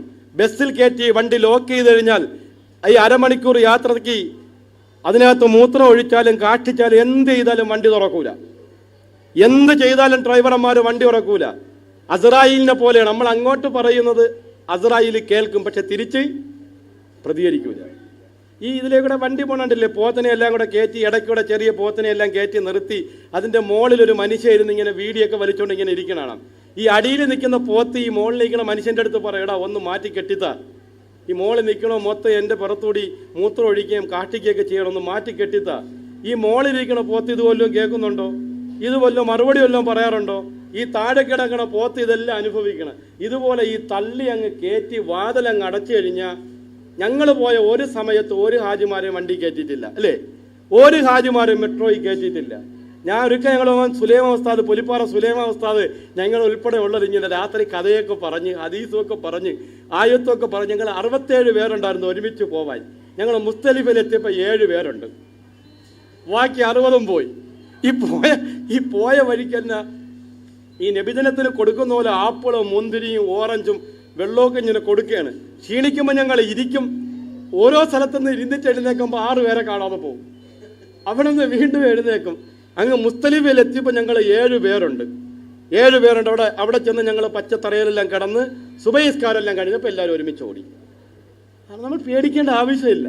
എല്ലാവരും ഒരുമിച്ച് കൂടി പിന്നെ ഒരുമിച്ചാൽ പോയി. ഞാൻ പറഞ്ഞു വന്നത് അറഫയിൽ നമ്മൾ നേരെ ഇറങ്ങി ബസ്സിലായാലും കാൽനടയായാലും ജംറയായാലും നേരെ മുസ്തലിഫയിലെത്തി ഒരു ഖബറിൻ്റെ സ്ഥലം തരും. പച്ച തറയിൽ വന്നങ്ങ് കിടക്കണം. എൻ്റെ വീട്ടിൽ 2000 സ്ക്വയർ ഫീറ്റ് ഉണ്ട്. ഞാൻ കറങ്ങണ കസേരയിലാണ് ഇരിക്കുന്നത്. എൻ്റെ സിറ്റ് ഔട്ടിൽ ആടുന്ന കസേരയൊക്കെ കെട്ടിയിട്ടുണ്ട്. അതുകൊണ്ട് എനിക്കിതൊന്നും പറ്റൂല. മൂത്രം ഒഴിക്കാമെന്ന് തോന്നിയ അലാറം വിളിക്കണമെന്ന് 1 മണിക്കൂർ മുമ്പ് പോകണം. അവിടെ പോയി എന്ത് ചെയ്യണം? ക്യൂ നിന്നിട്ട് ആ 1 മണിക്കൂർ ഷൂറൊക്കെ ഉള്ളവർ നേരത്തെ എഴുന്നേറ്റ് പോകണം. പുരുഷന്മാർക്ക് ഒരു എളുപ്പ വഴിയുണ്ട്. നിന്ന് മൂത്രം ഒഴിക്കാൻ സംവിധാനം ചെയ്തിട്ടുണ്ട്. അവിടെ തള്ളൽ കുറവാണ്, ആൾ കുറവാണ്. അവിടെ ഞാൻ കർട്ടൻ ഇട്ടിട്ടുണ്ട്. അവിടെ ഈ ആളുകൾ വളരെ ഇടിക്കാറില്ല. കാരണം കാല് വയ്യാത്തവർക്ക് കയറാമെന്ന് പൊതുവെ ഒരു ധാരണ ആളുകളിൽ ഉള്ളതുകൊണ്ടെന്ന് ചെയ്യൂല, ആളിലങ്ങോട്ട് പോകില്ല.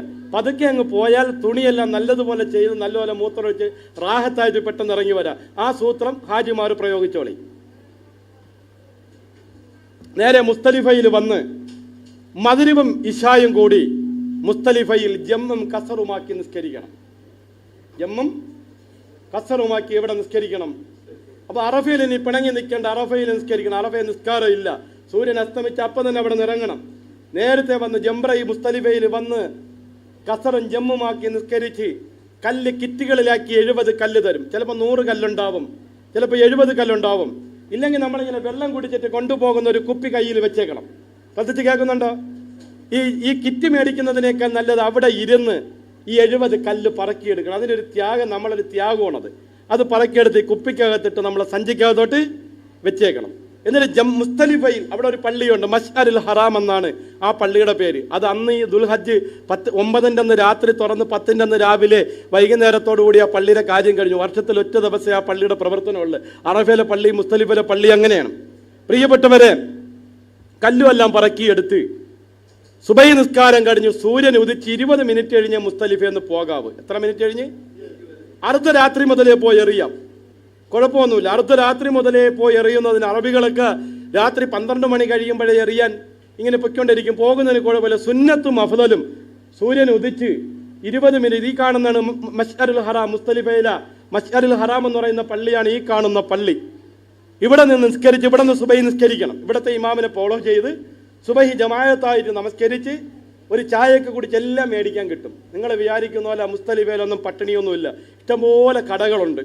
ചിലപ്പോൾ ഒരു ചായക്ക് 10 റിയാലൊക്കെ ചോദിക്കും, ചിലപ്പോൾ 5 റിയാലൊക്കെ ചോദിക്കും. അറബി പിള്ളേർ ഇങ്ങനെ കാച്ചി കൊണ്ടുവന്ന് വെച്ചിട്ടുണ്ടാവും. എത്ര പൈസ ചോദിക്കുന്നു അത്രയും പൈസ ഒടിച്ച് മേടിച്ച് കുടിക്കുക എന്നുള്ളതാണ് ആ സമയത്ത് ആവശ്യം. അല്ലാതെ തന്നെ സന്നദ്ധ സംഘടനകൾ ഇങ്ങനെ കൊണ്ടുവന്ന് ഇഷ്ടം പോലെ കടിഞ്ചായയും ചായയും വെള്ളവും ആവശ്യമുള്ള സാധനങ്ങൾ നബിദിനത്തിന് നമ്മളെ നാട്ടിൽ കൊടുക്കുന്നതിനേക്കാൾ കൂടുതൽ ഭക്ഷണം എവിടെ കൊണ്ടുവന്ന് തന്നുകൊണ്ടിരിക്കും. അങ്ങനെയല്ലേ? ഇങ്ങനെ കൊണ്ടുവന്ന് തന്നുകൊണ്ടിരിക്കും. നമ്മൾ തിന്ന് തീർത്താൽ മതി. പക്ഷേ അവിടെയാണ് ഈ മൊത്തം മൃഗത്തിനെ അറുക്കുന്നതെങ്കിൽ ഒരു കഷ്ണം ഇറച്ചി പോലും നമുക്ക് കിട്ടൂല. ഞാൻ പണ്ട് കരുതിയിരുന്ന നല്ലതുപോലെ ഒട്ടകത്തിനെ ആടിനെയൊക്കെ എവിടെ പോയിട്ട് തിന്നണം? മിനെ പോയിട്ട് നല്ലതുപോലെ കഴിക്കണമെന്നാണ്. അപ്പോൾ ആദ്യത്തെ ഹജ്ജിന് ചെന്നപ്പോൾ ഒരു ദിവസം ഇറച്ചി കാണുന്നില്ല. ചോദിച്ചപ്പോഴാണ് പറഞ്ഞു, ഇവിടെയെങ്കിലും തീ കത്തിക്കാനും സമ്മതിക്കൂല, വേവിക്കാനും സമ്മതിക്കൂല. ഇവിടെയൊക്കെ അന്നത് കിട്ടാനും ഏതാണ്, അത് പാടാണ്. നമുക്ക് ഇഷ്ടം പോലെ സാധനങ്ങൾ മേടിക്കാനും തിന്നാനും പ്രൈവറ്റ് ഗ്രൂപ്പുകാർ ഇഷ്ടം പോലെ കൊണ്ടുവന്ന് അവരുടെ ആളുകൾക്ക് കൊടുക്കും. സന്നദ്ധ സംഘടനകൾ ഗവൺമെൻറ് ഗ്രൂപ്പുകൾക്ക് ഇഷ്ടം പോലെ ഇങ്ങനെ കൊടുക്കും. എല്ലാം കഴിച്ച് നേരെ തമ്പിലേക്ക് വരിക. തമ്പിലൂടെ ഇങ്ങനെ വന്നു ആ പോക്കിന് തന്നെ നേരെ പോയി എറിയണമെങ്കിൽ എറിയാം. ഗവൺമെൻറ് ഗ്രൂപ്പുകാരൊക്കെ ചെയ്യേണ്ടത് നിങ്ങളുടെ തമ്പിലോട്ട് കയറാൻ നിൽക്കേണ്ട. നേരെ ആ പോക്ക് തന്നെ പന്തലിലൂടെ അങ്ങ് നടക്കുക. നേരെ നടന്നാൽ ജംറത്തുൽ അഖബയിലെത്തും. എവിടെ എത്തും? ദുൽഹജ്ജ് 10-ന്റെ അന്ന് രാവിലത്തെ പ്രധാനപ്പെട്ട ഇബാദത്തുകൾ പറയണം. ശ്രദ്ധിച്ച് കേൾക്കേ. അറഫയെന്ന് 9-ന് രാത്രി വന്ന് മുസ്തലിഫയിൽ രാപ്പാർത്തു. 10-ന് രാവിലെ മുസ്തലിഫയിൽ നിന്ന് നടന്നു. 10-ന് രാവിലെ ആദ്യം ചെയ്യേണ്ടത് ഒറ്റ ജംറയിലെ ഏറുള്ള അവസാനത്തെ ജംറയായ ജംറത്തുൽ അഖബയിലേക്ക് വന്ന് 7 കല്ലവിടെ എറിയുക. 7 കല്ലവിടെ എറിഞ്ഞ് ഏറ് കഴിഞ്ഞാൽ പിന്നെ അടുത്തത് അറവാണ്. അറവിന് ഞാനൊരു എളുപ്പ വഴി പറയുന്നു, എല്ലാവരും ശ്രദ്ധിച്ച് കേൾക്കണം. ആരെയും നിങ്ങൾ അറുക്കാൻ പൈസ ഏൽപ്പിക്കരുത്. ഒറ്റ മനുഷ്യരെ ഏൽപ്പിക്കരുത്. ഗവൺമെൻറ് തന്നെ നിങ്ങൾ അടയ്ക്കണം. സ്വന്തം മകൻ വന്നിട്ട് ഞാൻ കൊണ്ടുപോയി അറുക്കാമെന്ന് പറഞ്ഞാലും നിങ്ങൾ നിയ്യത്ത് ചെയ്തേക്കണ പൈസ കൊടുക്കരുത്. ഗവൺമെൻറ് നമ്മുടെ നാട്ടിൽ വാഴുന്നതിന് ഇതുപോലെ മേശ ഇട്ടേക്കുന്നത് പോലെ ഇട്ട് ഗവൺമെൻറ്റിൻ്റെ ആളുകൾ പ്രത്യേക രസീതുമായി ഇരിപ്പുണ്ട്. അവിടെ നിങ്ങൾ അവർ അറവ് കൂലി, പാക്കിംഗ് കൂലി ഉൾപ്പെടെയുള്ള പൈസ അവിടെ മേടിക്കുകയും അറുക്കേണ്ട സമയം നമുക്ക് നോട്ട് ചെയ്ത് തരും. ആ സമയത്ത് അവർ കൃത്യമായി അവിടെ അടുത്തിരിക്കും.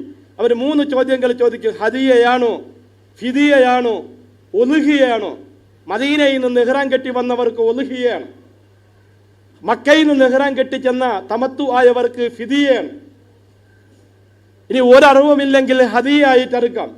ഈ മൂന്നാലൊരറിവാണ്. അറിവ് ആരും ഒഴിവാക്കരുത്. അയ്യുൽ ഹജ്ജ് അഫ്ളലു യാ റസൂലല്ലാഹ്, ഏത് ഹജ്ജാ നബിയെ ശ്രേഷ്ഠതയുള്ളത്?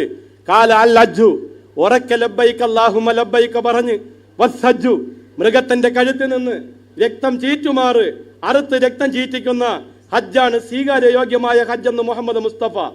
അതുകൊണ്ട് എല്ലാവരും അറുക്കണം. അറുക്കൂലേ?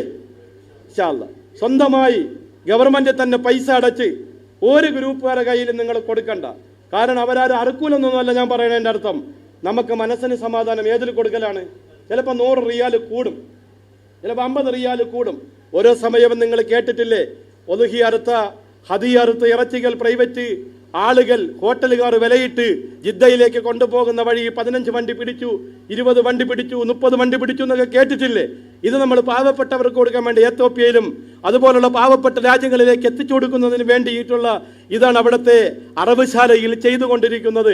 അതുകൊണ്ട് എല്ലാവരും മറക്കണം. ഞാൻ പറഞ്ഞത് 10ന്റെ അന്ന് രാവിലെ ആദ്യം എറിഞ്ഞു 7 കല്ല്, നേരെ നടന്നു ജംറത്തുൽ അഖബയിലേക്ക് ചെന്നു.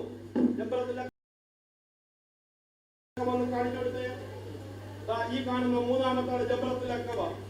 3 തട്ടാണ്. ആദ്യത്തെ തട്ടിൽ താഴെ ചെല്ലുന്നവർക്ക്, 2ാമത്തെ തട്ടിൽ അതിന്റെ മുകളിൽ വരുന്നവർക്ക്, 3ാമത്തെ തട്ടിൽ ട്രെയിനിൽ വരുന്നവർക്ക് എറിയാനുള്ള സംവിധാനം. ആദ്യത്തെ ജംറ ഒന്ന് കാണിച്ചു നമുക്ക് അതോടെ തീർച്ചയായും ജംറ പണ്ട് പേടിയാണ്, മരിച്ചു പോകുന്നതാണുള്ള വിചാരം. നോക്കിക്കോ ആദ്യത്തെ ജംറ.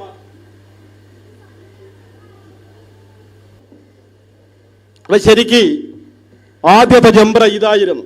നോക്കിയേ, ഇതൊരു 50 കൊല്ലങ്ങൾക്ക് മുമ്പുള്ള ജംറയാണ്. നാട്ടിൽ നിന്ന് പോകുമ്പോഴേ മയ്യത്ത് തുണിയും കൂടെ പൊതിഞ്ഞോണ്ടാ പോണത്. ബോംബെ ചെന്നിട്ടാ പോണത്. 2000 വരെ മദ്രാസിൽ നിന്നാണ് ആളുകൾ ഹജ്ജിന് പോയിക്കൊണ്ടിരുന്നത്. ബോംബെ ചെന്ന് കപ്പലിൽ കയറും. നാട്ടിൽ നിന്ന് പോകുമ്പോൾ തന്നെ മയ്യത്ത് പൊതിയാനുള്ള തുണിയെല്ലാം കൂടെ മക്കൾ ഈ പെട്ടിക്കകത്ത് ആക്കിയാണ് കൊടുക്കുന്നത്.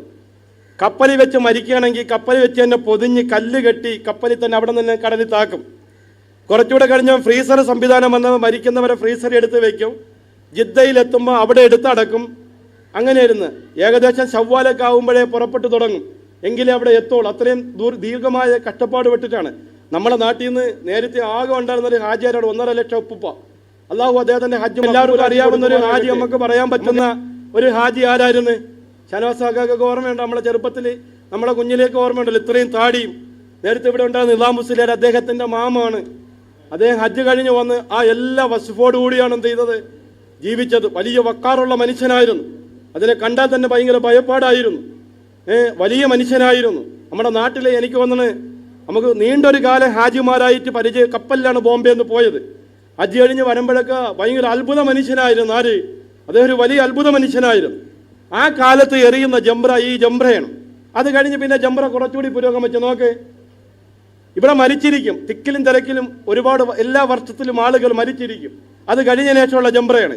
ജംറ എന്ന് പറഞ്ഞാൽ ഇബ്രാഹിം നബി ഇസ്മായിൽ നബി അറുക്കാൻ വേണ്ടി കൊണ്ടുപോയപ്പോൾ ഇബിലീസ് പൈശാചികത നടത്തുകയും അവിടെ വെച്ച് ഇബിലീസിനെ എറിഞ്ഞ് ഓടിച്ച് കണ്ണു പൊട്ടിച്ച് വിടുകയും അതിനെ അനുസ്മരിച്ചുകൊണ്ട് ഇബിലീസിനെ എറിയുന്നതാണ് ജംറ. ഇപ്പം നമ്മൾ എറിയണം നമ്മളെ ശൈത്താനെയാണ്. നമ്മളെ ശൈത്താനെയാണ് ആരെറിയേണ്ടിയുള്ളത്? നമ്മളെ ശൈത്താൻ അവിടെ എറിഞ്ഞ് ഓടിക്കാൻ വേണ്ടി. ഏറ്റവും കൂടുതൽ ശൈത്താനുള്ളത് മക്കയിലാണ്. അതുകൊണ്ട് പോയിട്ട് അവിടെ നിന്ന് കൊണ്ടുവരരുത്. ഇവിടെ എല്ലാം ഉള്ളതിനെല്ലാം കൊണ്ടുവന്ന് വിടുന്നത് എവിടെയാണ്? അവിടെയാണ് കൊണ്ടുവന്ന് ഇടിഞ്ഞ് വെച്ച് കെട്ടി എന്ത് ചെയ്യുന്നത്, വിടുന്നത്. അപ്പം പിന്നെയുള്ള ജംറ നോക്കിയേ, ഇത് ഈ തൂണി കൊള്ളണം. ഈ തൂണി കൊണ്ടിട്ട് കല്ല് ഇവിടെ വീഴണം. അന്ന് ഈ കല്ല് ഭൂമി വിഴുങ്ങും. ഇത് എടുക്കാനൊന്നും സംവിധാനമില്ല. അത്ഭുതകരമായ ആളുകൾ വിഴുങ്ങും, ഭൂമി വിഴുങ്ങും. അതിനുശേഷം വീണ്ടും അപകടങ്ങളും കാര്യങ്ങളും ഒക്കെ ആയി പുരോഗമിച്ച് ഇപ്പോഴത്തെ ജംറ നോക്കിയേ, 3 തട്ട് കടല് പോലെ കിടക്കുകയാണ്. ഏറ്റവും മുകളിൽ വരുന്നവർക്ക് ട്രെയിനിൽ വന്നിട്ട് മോളിൽ നിന്നറിയാം. ഈ ആദിമാർ എന്ത് ചെയ്യുമെന്നറിയാമോ? പാകിസ്ഥാനി ആദിമാർ ഇങ്ങനെ വന്നിട്ട് ആദ്യം തന്നെ കയ്യിലിരിക്കുന്ന കുപ്പിയും വെള്ളം ഒരൊറ്റ ഏറും കയറി. അപ്പൊ തന്നെ വേക്കി നിൽക്കുന്ന തള്ളമാർക്ക് ആവേശം കയറി ചെരുപ്പൂരി എറിയും. അത് കഴിയുമ്പോൾ അതിന്റെ വേക്കി നിൽക്കുന്ന വേറെ എന്തെങ്കിലും ഒക്കെ എടുത്തെറിയും. ഇതെല്ലാം ഹറാമാണ്. 7 ചെറിയ കടലയുടെ അത്രയുള്ള 7 കല്ല്. ഈ 7 കല്ല് ഇതാ നോക്ക്, കല്ല് മാറ്റി ഇവിടെ നോക്ക്. ഈ 7 കല്ല് ഇങ്ങനെ അറിയേണ്ടിയുള്ളത്. അഊദു ബില്ലാഹി മിനശ് ശൈത്വാനിർ റജീം ബിസ്മില്ലാഹിർ റഹ്മാനിർ റഹീം ബിളല്ലിർ റഹ്മാനി കണ്ട, എറിഞ്ഞു, അവിടെ വീണ്. ആ കല്ല് എറിഞ്ഞിട്ട് തിരിച്ചിഞ്ഞ് വരണമെങ്കിൽ വെളിയിലേക്ക് വീഴണമെങ്കിൽ ഏറ് ശരിയായിട്ടില്ല. ആ കല്ലെടുക്കണ്ട, കയ്യിലിരിക്കുന്ന തന്നെ അടുത്തൊരു കല്ലെറിയുക. ഇത് ഇവിടെ സംഭവിക്കുന്നത്, ഇവിടെ നിന്നേ വേണം, ഇവിടെ നിന്ന് ഈ മാമ എറിയാൻ വേണ്ടി ഇവിടെ നിൽക്കുകയാണ്. ഞാൻ ദാ ഇവിടെ ആയിട്ടുണ്ട്. ഞാൻ ഇവിടെ ആയപ്പോ തന്നെ എനിക്കില്ല ദേഷ്യം കയറി. മുമ്പ് നിൽക്കണം, എറിയണം കേട്ടോ. ഉടനെ തന്നെ ഞാൻ എറിഞ്ഞു. മാമാരെ തലയെ കൊണ്ട് കല്ലിഞ്ഞു വന്നു. എത്രയത് കൂട്ടും? ഏറെ ശരിയായോ? അപ്പൊ എന്ത് ചെയ്യണം? അവിടെ നിൽക്ക്. മാമ അള്ളാന്റെ വലിയ, അള്ളാഹു കബൂലാക്കട്ടെ, സ്വാലിഹായ മനുഷ്യനാണ്. എല്ലാ ഉസ്താദന്മാരോടും മഹബത്തുള്ള മനുഷ്യനാണ്. രാത്രിയൊക്കെ കബറിലേക്ക് ഇറങ്ങി ഇരുന്നോളെ. മുൻകർ ലക്ഷ്യം വന്നതിന് മുമ്പാളിലേക്ക് ചോദ്യം ചെയ്യും. അപ്പൊ നേരെ വന്ന് ഈ മാമ ഇവിടെ നിന്ന് മാറുമ്പോ ഞാൻ ഇവിടെ അയാൾക്ക് ഇങ്ങനെ അറിയാം. മനസ്സിലായ? ഞാൻ എവിടെ നിന്ന് എറിയും? ഞാൻ ഇവിടുന്ന്. അപ്പൊ ഞാൻ നേരത്തെ പറഞ്ഞ സബൂർ വേണമെന്ന് പറഞ്ഞ അതാണ്. കുറച്ചേരം നിൽക്കുമ്പോ ദേഷ്യം വന്ന് ഇവിടുന്ന് എറിഞ്ഞ് കളഞ്ഞിട്ട് പോവാന്ന് പറഞ്ഞു. ഇനി ഇവിടുന്ന് കേറുമ്പോൾ ശ്രദ്ധിക്കേണ്ടത് എന്റെ തമ്പ് വലതു ഭാഗത്താണോ എന്റെ തമ്പ് ഇടതു ഭാഗത്താണോ എന്ന് ഇവിടെ നിന്ന് അടയാളം ചെയ്തിട്ട് പോവാം. കേറുമ്പോൾ ജംറയിൽ ഏറി കഴിഞ്ഞാൽ എന്റെ തമ്പ് വലതാണെങ്കിൽ ഞാൻ എവിടെ ഇറങ്ങണം? വലതിറങ്ങണം. എന്റെ തമ്പ് ഇടതാണെങ്കിൽ ഞാൻ ഇടതിറങ്ങണം. ഈ 7 എറി വേറൊരാളും കൂടി നമ്മളെ ഏൽപ്പിച്ച് വിട്ട്, അതും അറിയാം, കുഴപ്പമൊന്നുമില്ല. ഒരാൾ സുഖമില്ലാത്ത ഒരാളെ ഏൽപ്പിച്ച് വിട്ടാൽ എന്ത് ചെയ്യാം? ഇരിക്കുവാണ്. അന്ന് ജംറത്തുൽ അഖബയിൽ ദുആയൊന്നുമില്ല. ഏറ് കഴിയുക, ഇറങ്ങിപ്പോവുക. ഇറങ്ങിപ്പോയാൽ പിന്നെ അടുത്തത് ഏതാണ്? ഏറ് കഴിഞ്ഞാൽ പിന്നെ അടുത്തത് അറവാണ്. അറവിന് വേണ്ടിയിട്ട് നമ്മൾ രസീത് അടച്ചു കഴിഞ്ഞു. ആ അറവ് സമയത്ത് അവിടെ നടക്കും. ഏറ്, അറവ്. പിന്നെ ഇനി അടുത്തത് ഏതാണ്? വടിക്കുക. വടിക്കുക, വടി, മുടി വടിക്കാൻ വേണ്ടി ഒരുപാട് ബാർബർ ഷോപ്പുകളുണ്ട്. സൈഡിൽ പിള്ളേര് കത്തിരിക്കയും ബ്ലേഡുമായി ഇരിക്കാനും പോയിരിക്കരുത്. 2 പ്രശ്നമാണ്. പോലീസ് വന്നാൽ അവരെയും പിടിക്കും, നമ്മളെയും പിടിക്കും. മണിക്കൂറുകൾ നമുക്ക് നഷ്ടപ്പെടും. ഭയങ്കര കർശനമായ നിയന്ത്രണങ്ങളും തീരുമാനങ്ങളുമാണ്. അതുകൊണ്ട് തന്നെ ബാർബർ ഷോപ്പിൽ തന്നെ കയറി എന്ത് ചെയ്യണം? വെട്ടണം. പെണ്ണുങ്ങൾ, സഹോദരിമാര് ഒന്നീ മാറി നിന്നോ തമ്പിലേക്ക് പോയിട്ടോ മുടി വെട്ടലോടുകൂടി ദുൽഹജ്ജ് 10 ആദ്യത്തെ തഹല്ലുൽ കഴിഞ്ഞു. ഇനി നമുക്ക് സാധാരണ വേഷം ധരിക്കാം. ഒരു കാര്യം ഞാൻ എളുപ്പം പറഞ്ഞുതരാം. ഈ ജംറത്തുൽ അഖബയിൽ എറിഞ്ഞിട്ട് നേരെ അങ്ങ് നടക്കുക. കേൾക്കുന്നുണ്ടോ പറയുന്ന? നേരെ അങ്ങ് നടന്നാൽ എവിടെ ചെല്ലും? മറുപടിയുടെ അവിടെ ചെല്ലും. നോക്ക്, ഈ ഗുഹയ്ക്കകത്ത് കയറി ജംറത്തുൽ അഖബയിൽ അവിടെ നിന്ന് നേരെ ഈ ഗുഹയ്ക്കകത്ത് കയറി നേരെ റസൂലുള്ളാഹിയുടെ വീട്ടിന്റെ അവിടെ ചെല്ലും. റസൂലുള്ളാഹിയുടെ വീട്ടിന്റെ അവിടെ ചെന്നാൽ ആ മറുപടി കൂടെ കയറിയ നേരെ ഹറമിന്റെ ഫ്രണ്ടിൽ ചെല്ലാം. ഹറമിന്റെ ഫ്രണ്ടിൽ ചെന്ന നേരെ ഇഫാദത്തിന്റെ തവാഫ്, ഹജ്ജിന്റെ വാജിബാണ്. ഇഫാദത്തിന്റെ തവാഫും ചെയ്ത് നേരെ മസ്സയിലേക്ക് പോയി സഈൻ ചെയ്താൽ 2ാമത്തെ തഹല്ലുലും കഴിഞ്ഞു. ഇനി എല്ലാ കാര്യങ്ങളും പറ്റും. പെരുന്നാൾ കഴിഞ്ഞാൽ സാധാ വസ്ത്രം ധരിക്കാം, സുഗന്ധ വസ്തുക്കൾ ഉപയോഗിക്കാം. ഒരു കാര്യം മാത്രം, ഭാര്യയും ഭർത്താവ് ഒരുമിച്ച് ജീവിക്കാൻ. ഇബാദത്തിന്റെ തവാഫും സയ്യും കഴിഞ്ഞാൽ ഒരുമിച്ച് എന്ത് ചെയ്യുകയും ചെയ്യാം? സഹവസിക്കുന്നതിനും കുഴപ്പമില്ല. ഇനി നമുക്ക് ഹജ്ജിന്റെ കാര്യമായിട്ടുള്ളത് 3 ദിവസത്തെ ഏറുകൂടിയുണ്ട്. 10ന്റെ അന്ന് 7 കല്ലെറിഞ്ഞു. ഇനി 11ന്റെ അന്ന് ഉച്ചയ്ക്ക് ശേഷമാണ് ഏറ് തുടങ്ങുന്നത്. മനസ്സിലാവുന്നുണ്ടോ പറയുന്ന? ഉച്ചയ്ക്ക് ശേഷം 21 കല്ലെറിയണം. 3 ജംറയിൽ. എത്ര കല്ല്? ജംറത്തുൽ ഊലയിൽ 7 കല്ല്, ജംറത്തുൽ വുസ്തയിൽ 7 കല്ല്, ജംറത്തുൽ അഖബയിൽ 7 കല്ല്. ഇപ്പം എത്രയായി? 21. 21 7 20. കണക്ക് കൂട്ടണ തെറ്റിപ്പോകരുത്. ഞാനിങ്ങനെ ഒരിക്കൽ കണക്ക് കൂട്ടിക്കൊണ്ടെന്നപ്പോൾ ചോദിച്ചു, എനിക്ക് എത്ര വയസ്സായെന്ന് പറയാമോ എന്ന് ചോദിച്ചു. അപ്പോൾ ഒരു കുട്ടി എഴുന്നേറ്റ് പറഞ്ഞ് 40 വയസ്സായെന്ന് പറഞ്ഞു. അപ്പോൾ ഞാൻ ചോദിച്ചു എങ്ങനെ മനസ്സിലായെന്ന് ചോദിച്ചു. അത് നമ്മളെ വീട്ടിൽ ഒരു കിറുക്കൻ ചെറുക്കനുണ്ട്, അവന് വയസ്സ് 20ആണ്. അവൻ്റെ കിറുക്കും സാറിൻ്റെ വയസ്സും കൂടെ കൂട്ടിയെന്ന് പറഞ്ഞു. കാരണം അവൻ അരക്കിറുക്കും ഉസ്താവിന് മുഴുക്കിറുക്കുവാണെന്ന്. അപ്പം 40 വയസ്സും എങ്ങനെയാ വരുന്നത്? 40 എത്രയായി? 7 7 14. 14 7 21 കല്ല് ഇന്ന് എറിഞ്ഞു. ഇന്നലെ എത്ര എറിഞ്ഞു? അപ്പം എത്രയായി? ഇനി എത്ര കല്ല് ബാക്കിയുണ്ട്? ഇനി എത്രയുണ്ട്? ഇനി ബാക്കിയുള്ള ദിവസങ്ങളിൽ 3 ദിവസങ്ങളിൽ എറിയാനുണ്ട്. ഈ 3ാമത്തെ ദിവസം 2 ദിവസം കൂടി എറിഞ്ഞിട്ട് അടുത്ത ദിവസം കൂടി എറിഞ്ഞിട്ട് സൂര്യൻ അസ്തമിക്കുന്നതിന് മുമ്പ് വേണമെങ്കിൽ അടുത്ത ദിവസത്തെ ഏർ ഒഴിവാക്കി നമുക്ക് 12ന്റെ അന്ന് എറിഞ്ഞു പോകുന്നതുകൊണ്ടൊന്നുമില്ല, കുഴപ്പമൊന്നും ഇല്ല. ആ ബാക്കിയുള്ള കല്ല് അവിടെ കളഞ്ഞിട്ട് പോയാൽ മതി.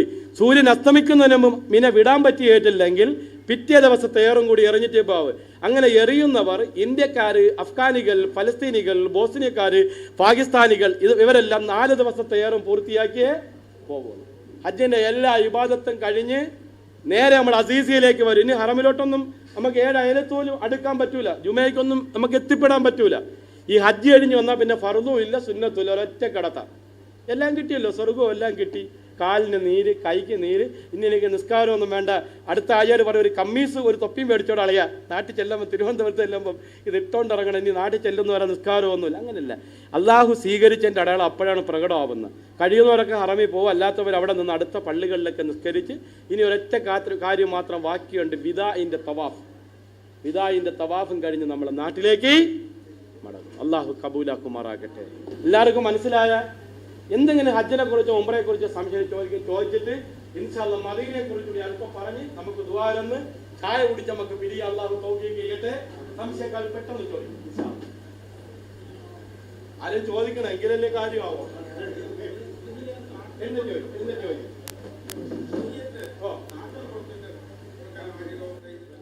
നമ്മൾ അവിടെ ഹജ്ജിന് നിൽക്കുന്നവർ അവിടെയാണ് അറുക്കേണ്ടിയുള്ളത്. നമ്മളെ ഉലുഹി അറുക്കേണ്ടിയുള്ളത് എവിടെയാണ്? അയ്യുൽ ഹജ്ജി അഫ്ദലു യാ റസൂലല്ലാഹ് അൽ ഹജ്ജു വസ്സജ്ജു എന്ന് പറഞ്ഞത് അവിടെ അറുക്കുമ്പോൾ 1 ലക്ഷം പ്രതിഫലമാണ്. ഒരു മൃഗത്തിനെ അറുത്തതിന് മക്കയിലാവുമ്പോൾ എത്ര മൃഗത്തിനെ അറുത്തതിൻ്റെ കൂലി? 1 ലക്ഷം മൃഗത്തിനെ അറുത്തതിൻ്റെ കൂലി. അതുകൊണ്ട് എവിടെ തന്നെ അറുക്കണം? അത് അവിടെ തന്നെ അറുക്കണം. കാരണം ഈ ഹജ്ജിൽ അറുക്കൽ നിർബന്ധമാണെന്ന് പറഞ്ഞ ഉലമാക്കൾ വരെയുണ്ട്. മദ്ഹബിന്റെ ഇടയിലുള്ള ചർച്ചയാണ് അറുക്കൽ സുന്നത്ത്, ഫർദ്, വാജിബ് എന്നൊക്കെ ഹദീസ് ന്യായീകരിച്ചുകൊണ്ട് ഉലമാക്കൾ പറഞ്ഞ ചർച്ചയാണ്. റസൂലുള്ളാഹിയുടെ ഹദീസിന് നേരിട്ട് നമ്മൾ പഠിക്കുമ്പോൾ അറുക്കൽ ഏതാണ്? നിർബന്ധമാണ്. മനസ്സിലായോ? ബഹുമാന്യരായ സഹോദരിമാരെ, അങ്ങനെ അൽഹംദുലില്ലാഹ് ഹജ്ജും ഉംറയും നമ്മൾ നന്നായി പഠിച്ചു, പരിശ്രമിച്ചു, സ്ഥലങ്ങൾ കണ്ടു, പരിചയപ്പെട്ടു. ഇനി നമ്മൾ ഇൻഷാ അല്ലാഹ് മദീനയിലേക്കുള്ള യാത്രയെക്കുറിച്ച് പറയണം. മദീനയിലേക്കുള്ള യാത്ര സുന്നത്തായ യാത്രയാണ്. സുന്നത്തും മുഅക്കദത്തുൻ. മൻസാറ കബരി ബഅദ വഫാത്തി ഫകഅന്നമാ സാറനി ഫി ഹയാത്തി. ആരെങ്കിലും എൻ്റെ മരണത്തിന് ശേഷം, എൻ്റെ വഫാത്തിന് ശേഷം എൻ്റെ റൗള സിയാറത്ത് ചെയ്യുകയാണെങ്കിൽ ജീവിച്ചിരിക്കുമ്പോൾ എന്നെ സന്ദർശിച്ചവനെ പോലെയാണെന്ന് മുഹമ്മദ് റസൂലുള്ളാഹി. വമൻ ഹജ്ജ ഫലം യസുർനി. ആരെങ്കിലും ഹജ്ജിന് വരികയും എന്നെ കാണാൻ വരാതിരിക്കുകയും ചെയ്താൽ ഫകഅന്നമാ ജഫൗനി, ഞാനുമായി പിണങ്ങിയവനെ പോലെയാണെന്ന് മുഹമ്മദ് മുസ്തഫ. ഞാനിപ്പോൾ ഈ കഴിഞ്ഞ യാത്ര പോയപ്പം എനിക്ക് പരിശുദ്ധ മദീനയിലേക്ക് പോകാൻ കഴിഞ്ഞില്ല. 7 ദിവസം കഴിഞ്ഞപ്പോൾ എനിക്ക് തിരിച്ച് നാട്ടിലേക്ക് ഇൻഷാ അല്ലാഹ് മദീന പറഞ്ഞ് ദ്വാരന്ന് ചായയും കുടിച്ചോണം എല്ലാവരും എന്ത് ചെയ്യേണ്ടിയുള്ളത്? പിരിയേണ്ടിയുള്ളത്. ചായക്ക് ക്ലാസ് തീർന്നു തോന്നുന്നു. ക്ലാസ് മേടിപ്പിക്കാൻ പറയും പെട്ടെന്ന്. ഇവിടെ വെള്ളം കുടിക്കാനും ക്ലാസ് ഇവിടെ ആരെങ്കിലും ഒരാളെ പറഞ്ഞിട്ട് ഇവിടെ നിന്ന്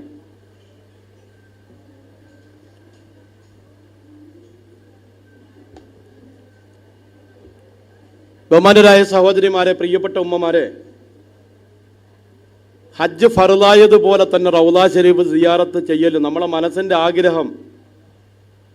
ശരിക്കും കഅബ കാണുന്നതിനേക്കാളും ഇപ്പം നമ്മുടെ മനസ്സിലുള്ളൊരാഗ്രഹം ഏതാണ്? എല്ലാവരും മനസ്സിൽ കഅബ കാണുന്നതിനേക്കാളും ഒരാഗ്രഹമുള്ളത് റൗള ശരീഫിൽ 2 റക്അത്ത് നിസ്കരിക്കണം. റസൂലുള്ളാഹിയുടെ റൗളയിൽ ചെന്ന് അസ്സലാത്തു വസ്സലാമു അലൈക യാ റസൂലല്ലാഹ് എന്നൊന്ന് പറയണം. നമ്മൾ ആദ്യം അത് ദുആ എന്നിട്ട് ഹജ്ജിന് തൗഫീഖ് തരണേന്ന് എന്ത് ചെയ്യുന്നത്? ദുആ ചെയ്യുന്നത്. റൗള ശരീഫ് കാണാൻ ആഗ്രഹമില്ലാത്തൊരു മുസ്ലിമോ ഇല്ല. ജീവിച്ചിരുന്നപ്പോൾ റസൂലുള്ളാഹി നമുക്ക് കാണാൻ പറ്റിയില്ല, സ്വപ്നത്തിൽ നമുക്കൊന്നും കാണാൻ പറ്റിയില്ല. ആ റസൂലുള്ളാഹിയുടെ റൗള ശരീഫെങ്കിലും ശരിക്കും റസൂലുള്ളാഹിയുടെ ഖബർ കണ്ടു എന്ന് പറഞ്ഞൂടാ. റസൂലുള്ളാഹിയുടെ ഖബർ ഞാൻ പോയി എന്ന് പറഞ്ഞൂടാ. മാലിക് ഇമാം പറയണ സുർത്തുൻ നബി, ഞാൻ നബിയെ കാണാൻ പോയി. ലാ തക്കുൽ സുർത്ത ഖബറുൻ നബി, നബി തങ്ങളുടെ ഖബർ ഞാൻ കണ്ടു എന്ന് പറയില്ല. നബി തങ്ങൾക്ക് അങ്ങനെ ഖബറില്ല. കാരണം റസൂൽ മരണപ്പെട്ടിട്ടില്ല. വഅലമു അന്ന ഫീക്കും റസൂലല്ലാഹ്, നിങ്ങളെ കൂടെ തന്നെ റസൂലുള്ളാഹി സല്ലല്ലാഹു അലൈഹി വസല്ലം തങ്ങൾ നിങ്ങളെ കൂടെ തന്നെ ഉണ്ട്. നിങ്ങളുടെ ഒപ്പം എപ്പോഴും റസൂലുണ്ട്. അതുകൊണ്ട് റസൂലുള്ളാഹിയുടെ ഖബർ കണ്ടു എന്ന് പറയരുതേ, ഞാൻ റസൂലുള്ളാഹിയെ കണ്ടു എന്ന് പറയണമേ എന്ന് മഹാനായ മാലിക് റളിയല്ലാഹു അൻഹു പറഞ്ഞു. ഖുർആനിൽ അല്ലാഹു ഒരു ആയത്ത് പറയേ, ലാ തർഫഉ അസ്വാതക്കും ഫൗക സൗത്തിൻ നബി, നബി തങ്ങളുടെ ശബ്ദത്തേക്കാൾ നിങ്ങൾ ശബ്ദം ഉയർത്തരുതേ. മാലിക് റളിയല്ലാഹു അൻഹു പറയാണ്, ഈ ആയത്ത് റസൂൽ ജീവിച്ചിരുന്നപ്പോഴും റസൂൽ വഫാത്തായപ്പോഴും ഒരുപോലെയാണ്. ഇരുന്നപ്പോഴും ശബ്ദം ഉയർത്താൻ പാടില്ല, തങ്ങളുടെ വഫാത്തിന് ശേഷവും ശബ്ദം ഉയർത്താൻ പാടില്ല. എല്ലാ കാലവും ഒരുപോലെയാണ്. പ്രിയപ്പെട്ടവരെ, അള്ളാന്റെ റസൂല് പറഞ്ഞു, ആരെങ്കിലും മദീനയിലേക്ക് വരികയും മദീനയിലെ കാലാവസ്ഥയിൽ ക്ഷമിക്കുകയും സഹിക്കുകയും ചെയ്താൽ ഫകുന്തു ശഫീഅൻ യൗമൽ ഖിയാമ, ഖിയാമത്ത് നാളിൽ ഞാൻ അവന് ശുപാർശകനാകുമെന്ന് മുഹമ്മദ് മുസ്തഫ. മദീനയിൽ ചെല്ലുമ്പോൾ പനി വരും, മദീനയിൽ ചെല്ലുമ്പോൾ ചുമ വരും, മദീനയിൽ ചെല്ലുമ്പോൾ നെഞ്ചുവേദന വരും. ഒരു ചുമയ്ക്ക് 2.5 കിലോ ഭാരം ഉണ്ടാവും. നമ്മുടെ എല്ലാ അഴുക്കുകളും അവിടെയാണ് കഴുകിക്കളയുന്നത്. നമുക്ക് അസുഖം വരുമ്പോൾ നമ്മൾ മനസ്സിലാക്കേണ്ടത് നമ്മളൊന്ന് ശുദ്ധീകരിക്കണം. ഒരു ഹജ്ജ് കഴിഞ്ഞ് വന്ന് ക്ഷീണം മാറണമെങ്കിൽ 3 മാസം കഴിയണം. എത്ര? 3 മാസം കഴിയണം. ഒരു ഉംറ കഴിഞ്ഞ് നാട്ടിലെത്തി ക്ഷീണം മാറണമെങ്കിൽ 1.5 മാസം കഴിയണം. മദീനയിൽ ചെല്ലുമ്പോൾ ശരിക്കും നമ്മളൊന്ന് കിഷ്കി, നമ്മളെ ശരിക്കൊന്ന് മിക്സിയിലിട്ട് അടിക്കുന്നത് പോലെ ശരിക്കൊന്ന് അടിച്ച് എല്ലാ അഴുക്കുകളും കളഞ്ഞ് നമ്മളെ ശരിക്കൊന്ന് പരിശുദ്ധരാക്കി എടുക്കും. അതിനുവേണ്ടി ചിലപ്പോൾ പനി വരും, ചുമ വരും, ക്ഷീണം വരും, തളർച്ച വരും. എന്തൊരു കാലാവസ്ഥ! ഇവിടെ കൂടുതൽ 10 ദിവസം നിൽക്കാതിരിക്കലായിരുന്നു നല്ലത്. ഒരു 3 ദിവസം മതിയായിരുന്നു. ഒരാൾ മദീനയിൽ വന്നിട്ട് മദീനയിലെ തൈര് കൂട്ടിയിട്ട് പറഞ്ഞ് മക്കയിലെ തൈരിൻ്റെ അത്രയും നല്ല തൈരല്ല മദീനയിലെ തൈര് എന്ന് ഒരു വലിയൻ്റെ ചരിത്രത്തിൽ പറയാണ്. അന്ന് രാത്രി അദ്ദേഹം റസൂലുള്ളാഹി സ്വപ്നം കണ്ട്. റസൂൽ ചോദിച്ചു, എൻ്റെ നാട്ടിൽ തൈര് നിനക്ക് ഇഷ്ടപ്പെട്ടില്ലല്ലേ? നീ ഇവിടെ നിൽക്കരുത്, നീ പെട്ടെന്ന് പൊയ്ക്കോളാൻ പറഞ്ഞു. നീ എൻ്റെ പട്ടണത്തിൽ നിൽക്കരുത്. എൻ്റെ റസൂൽ അവിടെ ചെല്ലുമ്പോൾ പനിയും ചുമയും നെഞ്ചുവേദനയും അങ്ങനെ പകർച്ചവ്യാധികൾ കൊണ്ട് നിറഞ്ഞൊരു നാടായിരുന്നു മദീന. അന്ന് ആ നാടിൻ്റെ പേര് യസ്രിബ് എന്നായിരുന്നു. അല്ലാഹുവിൻ്റെ റസൂൽ ദുആ ചെയ്തു, അല്ലാഹുമ്മ ഹബ്ബിബ് ഇലൈനൽ മദീന, അല്ലാഹുമ്മ ഹബ്ബിബ് ഇലൈനൽ മദീന, അല്ലാഹുമ്മ ഹബ്ബിബ് ഇലൈനൽ മദീന. അല്ലാഹുവേ, മദീന പ്രിയങ്കരമാക്കണമേ അല്ലാ. അല്ലാഹുവേ, മദീന ഞങ്ങൾക്ക് പ്രിയങ്കരമാക്കണമേ അല്ലാ. അല്ലാഹുവേ, മദീന ഞങ്ങൾക്ക് പ്രിയങ്കരമാക്കണമേ അല്ലാ. കമാ ഹബ്ബബത ഇലൈനാ മക്ക, മക്ക ഞങ്ങൾക്ക് പ്രിയങ്കരമാക്കിയതുപോലെ ഔവശദ്ദ മിൻഹു, മക്കയോടുള്ളതിനേക്കാൾ സ്നേഹം എനിക്ക് തരണമേ അല്ലാഹുവേ. അല്ലാഹുമ്മ ഇന്ന ഇബ്രാഹീമ ഖലീലുക വഹബീബുക ദഅക ലിഅഹ്ലി മക്ക. ഇബ്രാഹിം നബി മക്കയ്ക്ക് വേണ്ടി ദുആ ചെയ്തു. 127 കിലോമീറ്റർ നീ ഹറമാക്കി കൊടുത്തു. 947 കല്ല് നീ സ്വർഗത്തിൽ നിന്ന് കൊടുത്തു വിട്ടു. അത് ജിബ്രീൽ അലൈഹിസ്സലാം അടിച്ചു കൊടുത്തു. ഞാനിതാ ദുആ ചെയ്യുന്നു, പടച്ചവനെ, മദീന എനിക്ക് നീ ഹറമാക്കി തരണം. അല്ലാഹുവേ, ഹറമാക്കി തരണം. അല്ലാഹുമ്മൻ തബാറക ഫീ മുദ്ദിഹിം, അല്ലാഹുമ്മൻ തബാറക ഫീ സായിഹിം, അല്ലാഹുമ്മൻ തബാറക ഫീ ജിമാരിഹിം. മദീനക്കാരുടെ ഉൽപ്പന്നങ്ങൾ നീ ബറക്കത്ത് കൊടുക്കണമല്ല, അവരുടെ സാധനങ്ങൾ നീ ബറക്കത്ത് കൊടുക്കണമല്ല. 3 പ്രാവശ്യം തങ്ങൾ ദുആരുന്നു. അല്ലാഹു 15 കിലോമീറ്റർ ഹറമാക്കി കൊടുത്തു. എത്ര? 15 കിലോമീറ്റർ മദീന അഷ്റഫുൽ ഖൽഖായ മുഹമ്മദുർ റസൂലുള്ളാഹി തങ്ങൾക്ക് അല്ലാഹു ഹറമാക്കി കൊടുത്തു. ഒരു നന്മയ്ക്ക് 50,000 പ്രതിഫലം. എത്ര പ്രതിഫലം? ലാ തുശദ്ദു റിഹാലു ഇല്ലാ ഫീ സലാസി മസാജിദ. വാഹനം വിളിച്ചു വരേണ്ട പള്ളി 3 പള്ളികളാണ്. ഒന്നൽ മസ്ജിദുൽ ഹറാം, മസ്ജിദുൽ ഹറാം ആകുന്ന പുണ്യമക്ക, ഒരു നന്മയ്ക്ക് 1,00,000 പ്രതിഫലം. രണ്ടാമത്തത് മസ്ജിദി ഹാദ, എൻ്റെ ഈ പള്ളി, മദീനത്തെ പള്ളി, ഒരു നന്മയ്ക്ക് 50,000 പ്രതിഫലം. മൂന്നാമത്തത് മസ്ജിദുൽ അഖ്സ, അങ്ങ് ബൈത്തുൽ മുഖദ്ദസിലെ ജെറുസലമിലെ ബൈത്തുൽ മുഖദ്ദസ് ആകുന്ന മസ്ജിദുൽ അഖ്സയാണ്. വേറെങ്ങ് നിങ്ങൾ വണ്ടി വിളിച്ച് പോകേണ്ടതില്ലെന്ന് മുഹമ്മദുർ റസൂലുള്ളാഹി. അതിൽ 2ാമത്തെ പള്ളിയാണ് മദീനത്തുൽ മുനവ്വറ, റസൂലുള്ളാഹിയുടെ തൃക്കരം കൊണ്ട് പണിഞ്ഞ പള്ളി. നബി തങ്ങൾ മക്കയിൽ നിന്ന് ഹിജ്റ പുറപ്പെട്ട് മദീനയിലെത്തി. തിങ്കളാഴ്ചയ്ക്ക് ഒരുപാട് പ്രത്യേകതകളുണ്ട്. എന്തൊക്കെയാ തിങ്കളാഴ്ചയുടെ പ്രത്യേകത എന്ന് പറഞ്ഞേ? മാമക്ക് എപ്പോഴും നോമ്പ് പിടിക്കണ ഉദ്ദേശം മാത്രമേ ഉള്ളൂ. കാരണം പെണ്ണ് കെട്ടിയില്ല, കല്യാണം കഴിച്ചില്ല, വേറെ ജോലിയൊന്നുമില്ല. ഇങ്ങനെ നോമ്പ് പിടിച്ച് അല്ലാഹുവിന്റെ റസൂല് പറഞ്ഞത് പെണ്ണ് കെട്ടാത്തൊരു നോമ്പ് പിടിക്കട്ടെ എന്നാണ്. മാമക്ക് എപ്പോഴും നോമ്പ് തന്നെ. ഇറച്ചിയും കൂട്ടൂല, മീനും കൂട്ടൂല, ഉള്ള പരിപ്പും കൂട്ടി, ഉള്ള അച്ചാറും കൂട്ടി, നോമ്പേ ഒന്നും പറഞ്ഞ് കിടക്കുകയാണ്. ഞാൻ പറഞ്ഞില്ല കേക്കി. അല്ലാഹുവിന്റെ റസൂല് ജനിച്ചത് തിങ്കളാഴ്ച. പരിശുദ്ധ ഖുർആൻ ഇറങ്ങിയ ക്രിസ്താബ്ദം 610 ആഗസ്റ്റ് മാസം 6-ാം തീയതി തിങ്കളാഴ്ച. നബി സല്ലല്ലാഹു അലൈഹി വസല്ലം തങ്ങൾക്ക് നുബുവത്ത് കിട്ടി 10 വർഷവും 3 മാസവും കഴിഞ്ഞപ്പോൾ ഇസ്റാ മിഅ്റാജ് പോയത് തിങ്കളാഴ്ച. അഷ്റഫുൽ ഖൽഖായ നബി തങ്ങൾ ഹിജ്റ പുറപ്പെടാൻ വേണ്ടി വീട്ടിൽ നിന്ന് ഇറങ്ങിയത് തിങ്കളാഴ്ച. മദീനയിൽ എത്തിയത് തിങ്കളാഴ്ച. അങ്ങനെ റസൂൽ വഫാത്തായതും തിങ്കളാഴ്ച. എത്ര മഹത്വമായി!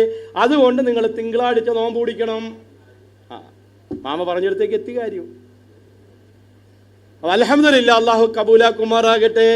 വിഷമിച്ചിരിക്കുകയായിരുന്നു, എന്നെ അത് കളിയാക്കി ഇരുത്തിയേക്കാണെന്ന്. ഇപ്പം മനസ്സിലായി ഞാൻ പറഞ്ഞതാണ് ശരിയെന്ന്. അങ്ങനെയുണ്ട്. ഒരു കിളവി വന്നിട്ട് ചോദിച്ചാൽ ഞാൻ സ്വർഗത്തിൽ പോകുമോ നബിയെന്ന്. നിങ്ങൾ പോകൂലെന്ന് പറഞ്ഞു. ഒരു കാരണവശാലും പോകൂലെന്ന് പറഞ്ഞു. കിളവി അവിടെ നിന്ന് പറ്റിപ്പിടിച്ച് വെച്ചങ്ങാട്ട് കരയാൻ തുടങ്ങി. കരഞ്ഞപ്പോൾ നബി ഞങ്ങളെ 2 ചിരിയങ്ങ് ചിരിച്ചിട്ട് പറഞ്ഞ്, ഇങ്ങനെയൊന്നും പോകൂല, പല്ലൊന്നും ഇല്ലാതെ ഇങ്ങനെയൊന്നും മോണയൊന്നും കിളിച്ചൊന്നും സ്വർഗത്തിൽ പോകൂല. അല്ല, 18കാരി സുന്ദരിയായിട്ട് അള്ളാഹു നിങ്ങളെ സ്വർഗത്തിൽ കൊണ്ടുപോകും. ഈ കിളവിയായിട്ടല്ല നിങ്ങൾ പോണത്. നിങ്ങൾ പോവില്ലെന്ന് പറഞ്ഞാൽ ഈ കിളവിയായിട്ട് പോവില്ലെന്നാണ് ഞാൻ പറഞ്ഞതിൻ്റെ അർത്ഥം വന്നു. മുഹമ്മദുർ റസൂലുള്ളാഹി. എത്ര തമാശ റസൂലുള്ളാഹി സ്വല്ലല്ലാഹു അലൈഹി വസല്ലം ഞങ്ങൾ ഉപയോഗപ്പെടുത്തിയത്. പ്രിയപ്പെട്ടവരെ, അള്ളാഹുവിൻ്റെ റസൂൽ തിങ്കളാഴ്ച എത്തി, മദീനയിലെത്തി, കുബായിലെത്തിയപ്പോൾ പിള്ളേരും കുട്ടികളും ആളുകളെല്ലാം നബി തങ്ങളെ സ്വാഗതം ചെയ്യാൻ വന്ന് നിൽക്കുകയാണ്. റസൂലുള്ളാഹിയുടെ കസുവാവ് ഒട്ടകത്തിൽ എല്ലാവരും വന്ന് കടിഞ്ഞാണി പിടിച്ചിട്ട് പറഞ്ഞു എൻ്റെ വീട്ടിൽ വരണമെന്ന് പറഞ്ഞു. തങ്ങൾ എൻ്റെ വീട്ടിൽ വരണമെന്ന് പറഞ്ഞു. അപ്പം നമ്മളാരെങ്കിലും ഇപ്പം വളവച്ചക്കാർ ഇപ്പം 21-ാം തീയതിക്ക് പരിപാടിക്ക് ചെല്ലാൻ വേണ്ടി വിളിക്കാനാണ് നേരത്തെ ഇവിടെ വന്ന് പറഞ്ഞിട്ട് പോയത്. അപ്പോൾ നമ്മൾ ചെല്ലുകയാണെങ്കിൽ ആഹാരം ഉണ്ടാക്കുന്ന എവിടെയായിരിക്കും? അവിടുത്തെ ഏറ്റവും വലിയൊരാളിൻ്റെ വീട്ടിലായിരിക്കും ആഹാരം ഉണ്ടാക്കി നമ്മളെ വിളിക്കുന്നത്. ഏതൊരു പാവപ്പെട്ടൻ്റെ വീട്ടിൽ നമ്മളെ വിളിക്കുക. നമ്മളങ്ങനെ പോകാനും തയ്യാറാവില്ല. നമ്മളേക്ക് ഈമാൻ അത്ര ദൗർബല്യം, അത്രയും ദുർബലമാണ്. അത് ശരിയല്ലേ? അത്രയും ദുർബലമാണ് നമ്മളെ ഈമാൻ അത്രയും ദൗർബല്യമാണ്. നമ്മൾ ചിന്തിച്ച് നോക്കിയാൽ മതി. നമ്മളെ വീട്ടിൽ ഏറ്റവും അവസാനം ഒരു കാര്യത്തിന് വിളിക്കണ ആരാണ്? പള്ളിയിലെ മോദീന. ഏറ്റവും അവസാനം നമ്മൾ വിളിക്കുള്ളൂ, ഇല്ലേ? ഏറ്റവും അവസാനമാണ് വിളിക്കണം. മെയിന് നമ്മളെ ഖത്തീബ് ഉസ്താദിന് 100 രൂപ കൊടുക്കണമെങ്കിൽ ആ മോദീന് നമ്മൾ എത്ര രൂപ കൊടുക്കുള്ളൂ? 25 രൂപ കൊടുക്കുള്ളൂ. അതിൽ നമ്മൾ അത്ര പരിഗണനയൊന്നും ആരും കൊടുക്കാറില്ല.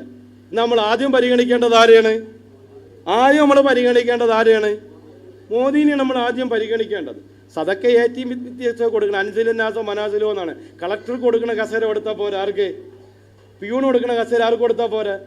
അത് ആ കാര്യത്തിലെല്ലാം അങ്ങനെ തന്നെ വേണം. അതുകൊണ്ട് തന്നെ ആയുസാനെ വിളിക്കുമ്പോൾ കുറയ്ക്കൊന്നും വേണ്ട. അത് പറഞ്ഞു തന്നെയെന്ന് കരുതി എന്ത് ചെയ്യണ്ട. അപ്പോൾ ഞാൻ പറഞ്ഞു വന്നത്, നബി സല്ലല്ലാഹു അലൈഹി വസല്ലം തങ്ങളുടെ ഒട്ടകത്തിൻ്റെ കടിഞ്ഞാൻ വന്ന് എല്ലാവരും പിടിച്ച് എൻ്റെ വീട്ടിൽ വരണമെന്ന് പറഞ്ഞു. റസൂൽ പറഞ്ഞു എൻ്റെ ഇഷ്ടപ്രകാരമൊന്നും അല്ല ഈ ഒട്ടകം ചലിക്കുന്നത്. അള്ളാഹുവാണ് ഈ ഒട്ടകത്തിന് ഇങ്ങോട്ട് പറഞ്ഞ് ഇതുവരെ എത്തിച്ചത്. ഈ ഒട്ടകം ആരെ വീട്ടിലും മുട്ടുകുത്തും അവിടെ ഇറങ്ങുമെന്ന് പറഞ്ഞു. ഒരു പാവപ്പെട്ട സഹാബി വരുന്നുണ്ട്, അബൂ അയ്യൂബുൽ അൻസാരി. നിങ്ങളൊക്കെ കേട്ടിട്ടുണ്ടാവും. അദ്ദേഹം വിചാരിച്ച ഞാൻ പിടിച്ചിട്ടും വിളിച്ചിട്ടൊന്നും കാര്യമില്ല, മണ്ണ് വെച്ച് ചെറിയൊരു വീടുണ്ടാക്കണം, എൻ്റെ വീട്ടിൽ റസൂൽ വരാനാ, അല്ലെങ്കിൽ എൻ്റെ വീട്ടിൽ റസൂൽ താമസിക്കാനാ. അബൂ അയ്യൂബുൽ അൻസാരി റളിയല്ലാഹു അൻഹുവിനേക്കാൾ കോടീശ്വരന്മാരായ അബൂ ത്വൽഹത്തുൽ അൻസാരി ഉണ്ട്, അബ്ദുറഹ്മാൻ ബിൻ ഔഫ് ഉണ്ട്. ഇതാണ് കുബായ് സ്ഥലം. നോക്ക്, ഇവിടെയാണ് അബൂ അയ്യൂബുൽ അൻസാരിയുടെ വീട്. ഇവിടെയായിരുന്നു. നോക്ക്, നടുക്ക് നോക്ക്, അബൂ അയ്യൂബുൽ അൻസാരിയുടെ വീട് ആ നടുക്കായിരുന്നു. അവിടെ ഇരുന്ന് അബൂ അയ്യൂബുൽ അൻസാരിയുടെ വീട്. ഈ കുബായ് ഗോത്രത്തിൽ ഒട്ടകമെത്തി അത്ഭുതം പോലെ അബൂ അയ്യൂബുൽ അൻസാരിയുടെ വീട്ടിന് മുമ്പ് അത് മുട്ടുകുത്തി. അബൂ അയ്യൂബുൽ അൻസാരിയുടെ വീട്ടിന് മുമ്പിൽ മുട്ടുകുത്തി നബി തങ്ങൾ അവിടെ ഇറങ്ങി. അബൂ അയ്യൂബുൽ അൻസാരിക്ക് ഒരു പ്രതീക്ഷയില്ല ആര് വരുമെന്നുള്ള. ഓടിച്ചെന്ന് ഭാര്യയുടെ അടുത്ത് പറഞ്ഞു, പെട്ടെന്ന് തൂക്ക്, പെട്ടെന്ന് വാര്, അവിടെ നിന്ന് അതെടുത്ത് മാറ്റി ഇതെടുത്ത് മാറ്റി. റസൂൽ എൻ്റെ വീട്ടിൽ വന്ന് തൊപ്പിയൊക്കെ ഊരി എറിയാൻ തുടങ്ങി. അല്ലോ ഞാൻ എന്തോ ചെയ്യും, തങ്ങൾക്കിനി എന്തോ കൊടുക്കും, തങ്ങളെ എവിടെ കിടത്തും, തങ്ങൾക്ക് തലയിൽ വയ്ക്കാൻ എന്തോ കൊടുക്കും. എന്തായാലും എല്ലാം കൂടെയൊക്കെ വലിച്ചു വാരി ശരിയാക്കി മോളിലത്തെ നില അങ്ങ് ശരിയാക്കി മണ്ണ് വെച്ച് കട്ടയിട്ട്. ഇപ്പോഴും മദീനയിൽ ചെന്നേക്കാണ് അങ്ങനത്തെ വീട്. തങ്ങൾ അവിടെ വിരിച്ച് അവിടെ കിടത്തി. കസ്തൂരിയേക്കാൾ വാസന. അബൂ അയ്യൂബുൽ അൻസാരി പറയണ എൻ്റെ വീട് മൊത്തം അങ്ങ് കസ്തൂരി കൊണ്ടങ്ങ് വാസനയായി, എൻ്റെ വീട് മൊത്തം അങ്ങ് പ്രകാശിക്കാൻ തുടങ്ങി. രാത്രി ചന്ദ്രൻ ഉദിച്ചതുപോലെ എൻ്റെ വീടിന്റെ പ്രകാശം ആകാശത്തിൽ നിന്ന് ചന്ദ്രനെ ഇറങ്ങി വന്നതുപോലെ രാത്രി തങ്ങളങ്ങ് ഉറങ്ങാൻ വേണ്ടി കിടന്ന്. അബൂ അയ്യൂബുൽ അൻസാരി ഭാര്യ നിലത്ത് കിടന്ന്. അബൂ അയ്യൂബുൽ അൻസാരി ചാടി എഴുന്നേറ്റിട്ട് പറയും, റസൂലുള്ളാഹിയുടെ തല അവിടെയാണോ, ഞാൻ കാല് നീട്ടുന്നു. പെട്ടെന്ന് തിരിഞ്ഞ് ഇങ്ങോട്ട് കിടക്കും. വീണ്ടും ഉറക്കത്തിൽ നിന്ന് ഞെട്ടിയത് എഴുന്നേറ്റ് റസൂലിന്റെ തലയുടെ ഭാഗത്തായിരിക്കും നമ്മളെ കാല്. തിങ്കളാഴ്ച തങ്ങൾ അവിടെ കിടന്ന്, ചൊവ്വാഴ്ച അവിടെ കിടന്ന്, ബുധനാഴ്ച അവിടെ കിടന്ന്. ഈ 3 ദിവസം ഇവർ ഇറങ്ങിയിട്ടില്ല. ഈ 3 ദിവസവും ഇവരും ചെയ്തിട്ടില്ല.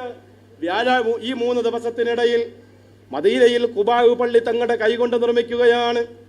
ഖുബാഉ പള്ളി തങ്ങളുടെ കൈകൊണ്ട് തങ്ങൾ നിർമ്മിക്കുന്നു. ആദ്യമായി മദീനയിൽ തങ്ങൾ നിർമ്മിച്ച പള്ളിയാണ് ഖുബാഉ പള്ളി.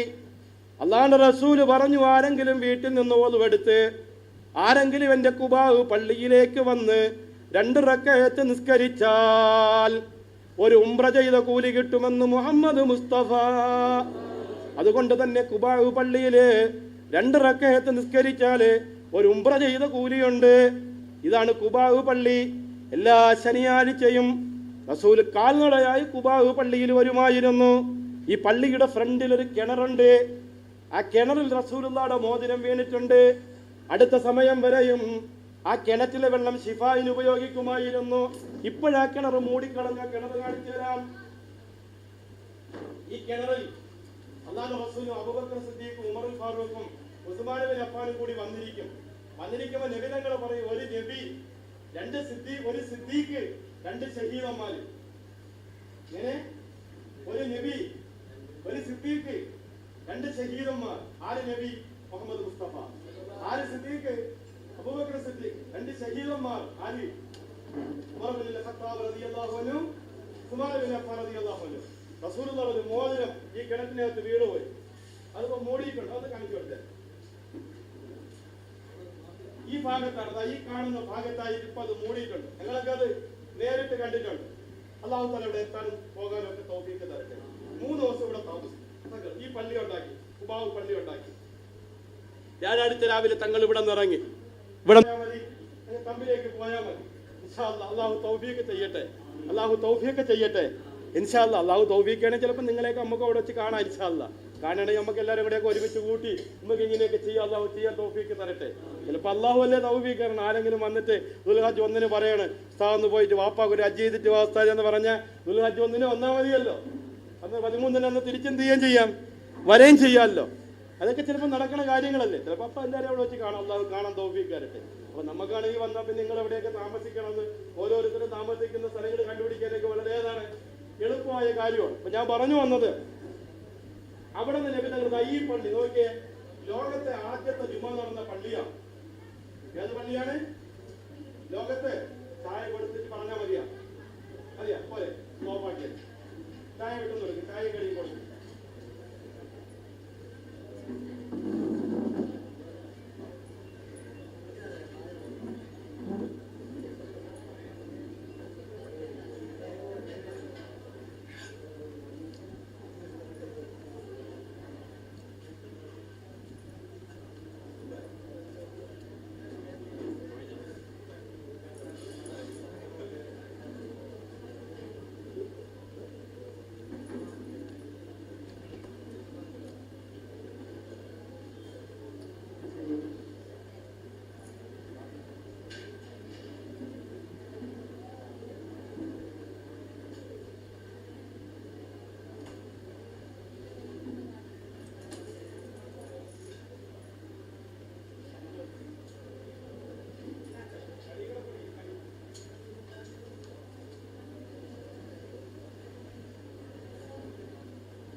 എൻ്റെ വലത് കൈ തളരട്ടെ എന്ന് പറഞ്ഞു. പിന്നെ എന്ത് ചെയ്തില്ല, കൈ പൊങ്ങിയില്ല എന്നാണ്. ഫലം യറുഫയില ഫമിഹാന്ന, വായിലേക്ക് പിന്നെ പൊങ്ങിയില്ല എന്നാ. വലത് കൈ കൊണ്ട് കുടിക്കണം, ഊതി കുടിക്കരുത്, 3 കുടി കുടിക്കണം, ഒറ്റ കുടിക്ക് കുടിക്കരുത്. കുടിക്കുമ്പോൾ ബിസ്മിയല്ലേ കുടിക്കണം. കുടിക്കുന്നവർ ഇരുന്ന് കുടിക്കണം, നിന്ന് കുടിക്കുന്നവർക്ക് ശിഫയില്ല. നിങ്ങൾ മക്കത്തോട്ട് പോകുമ്പം ഇതൊക്കെ പരിഗണിച്ചിരിക്കണം. അപ്പം അല്ലെങ്കിൽ ആളുകൾ ചിന്തിക്കുക അവർ ഏത് നാട്ടിൽ നിന്ന് വന്നവരാ, എന്ത് സ്വഭാവക്കാരാ എന്നൊക്കെ എന്ത് ചെയ്യും. അതെല്ലാവരും പ്രത്യേകത മറ്റുള്ളവർക്ക് എടുത്ത് കൊടുത്തില്ല നമ്മൾ എടുക്കാവ്. മറ്റുള്ളവർക്ക് ഹിദ്മത്ത് ചെയ്യണം. ഹിദ്മത്ത് ചെയ്യുമ്പോൾ എന്താ, സഹാബാക്കളോട് ചോദിച്ചു സ്വർഗം വേണോ അള്ളാഹു വേണോ? സഹാബാക്കൾ എന്ത് പറഞ്ഞു?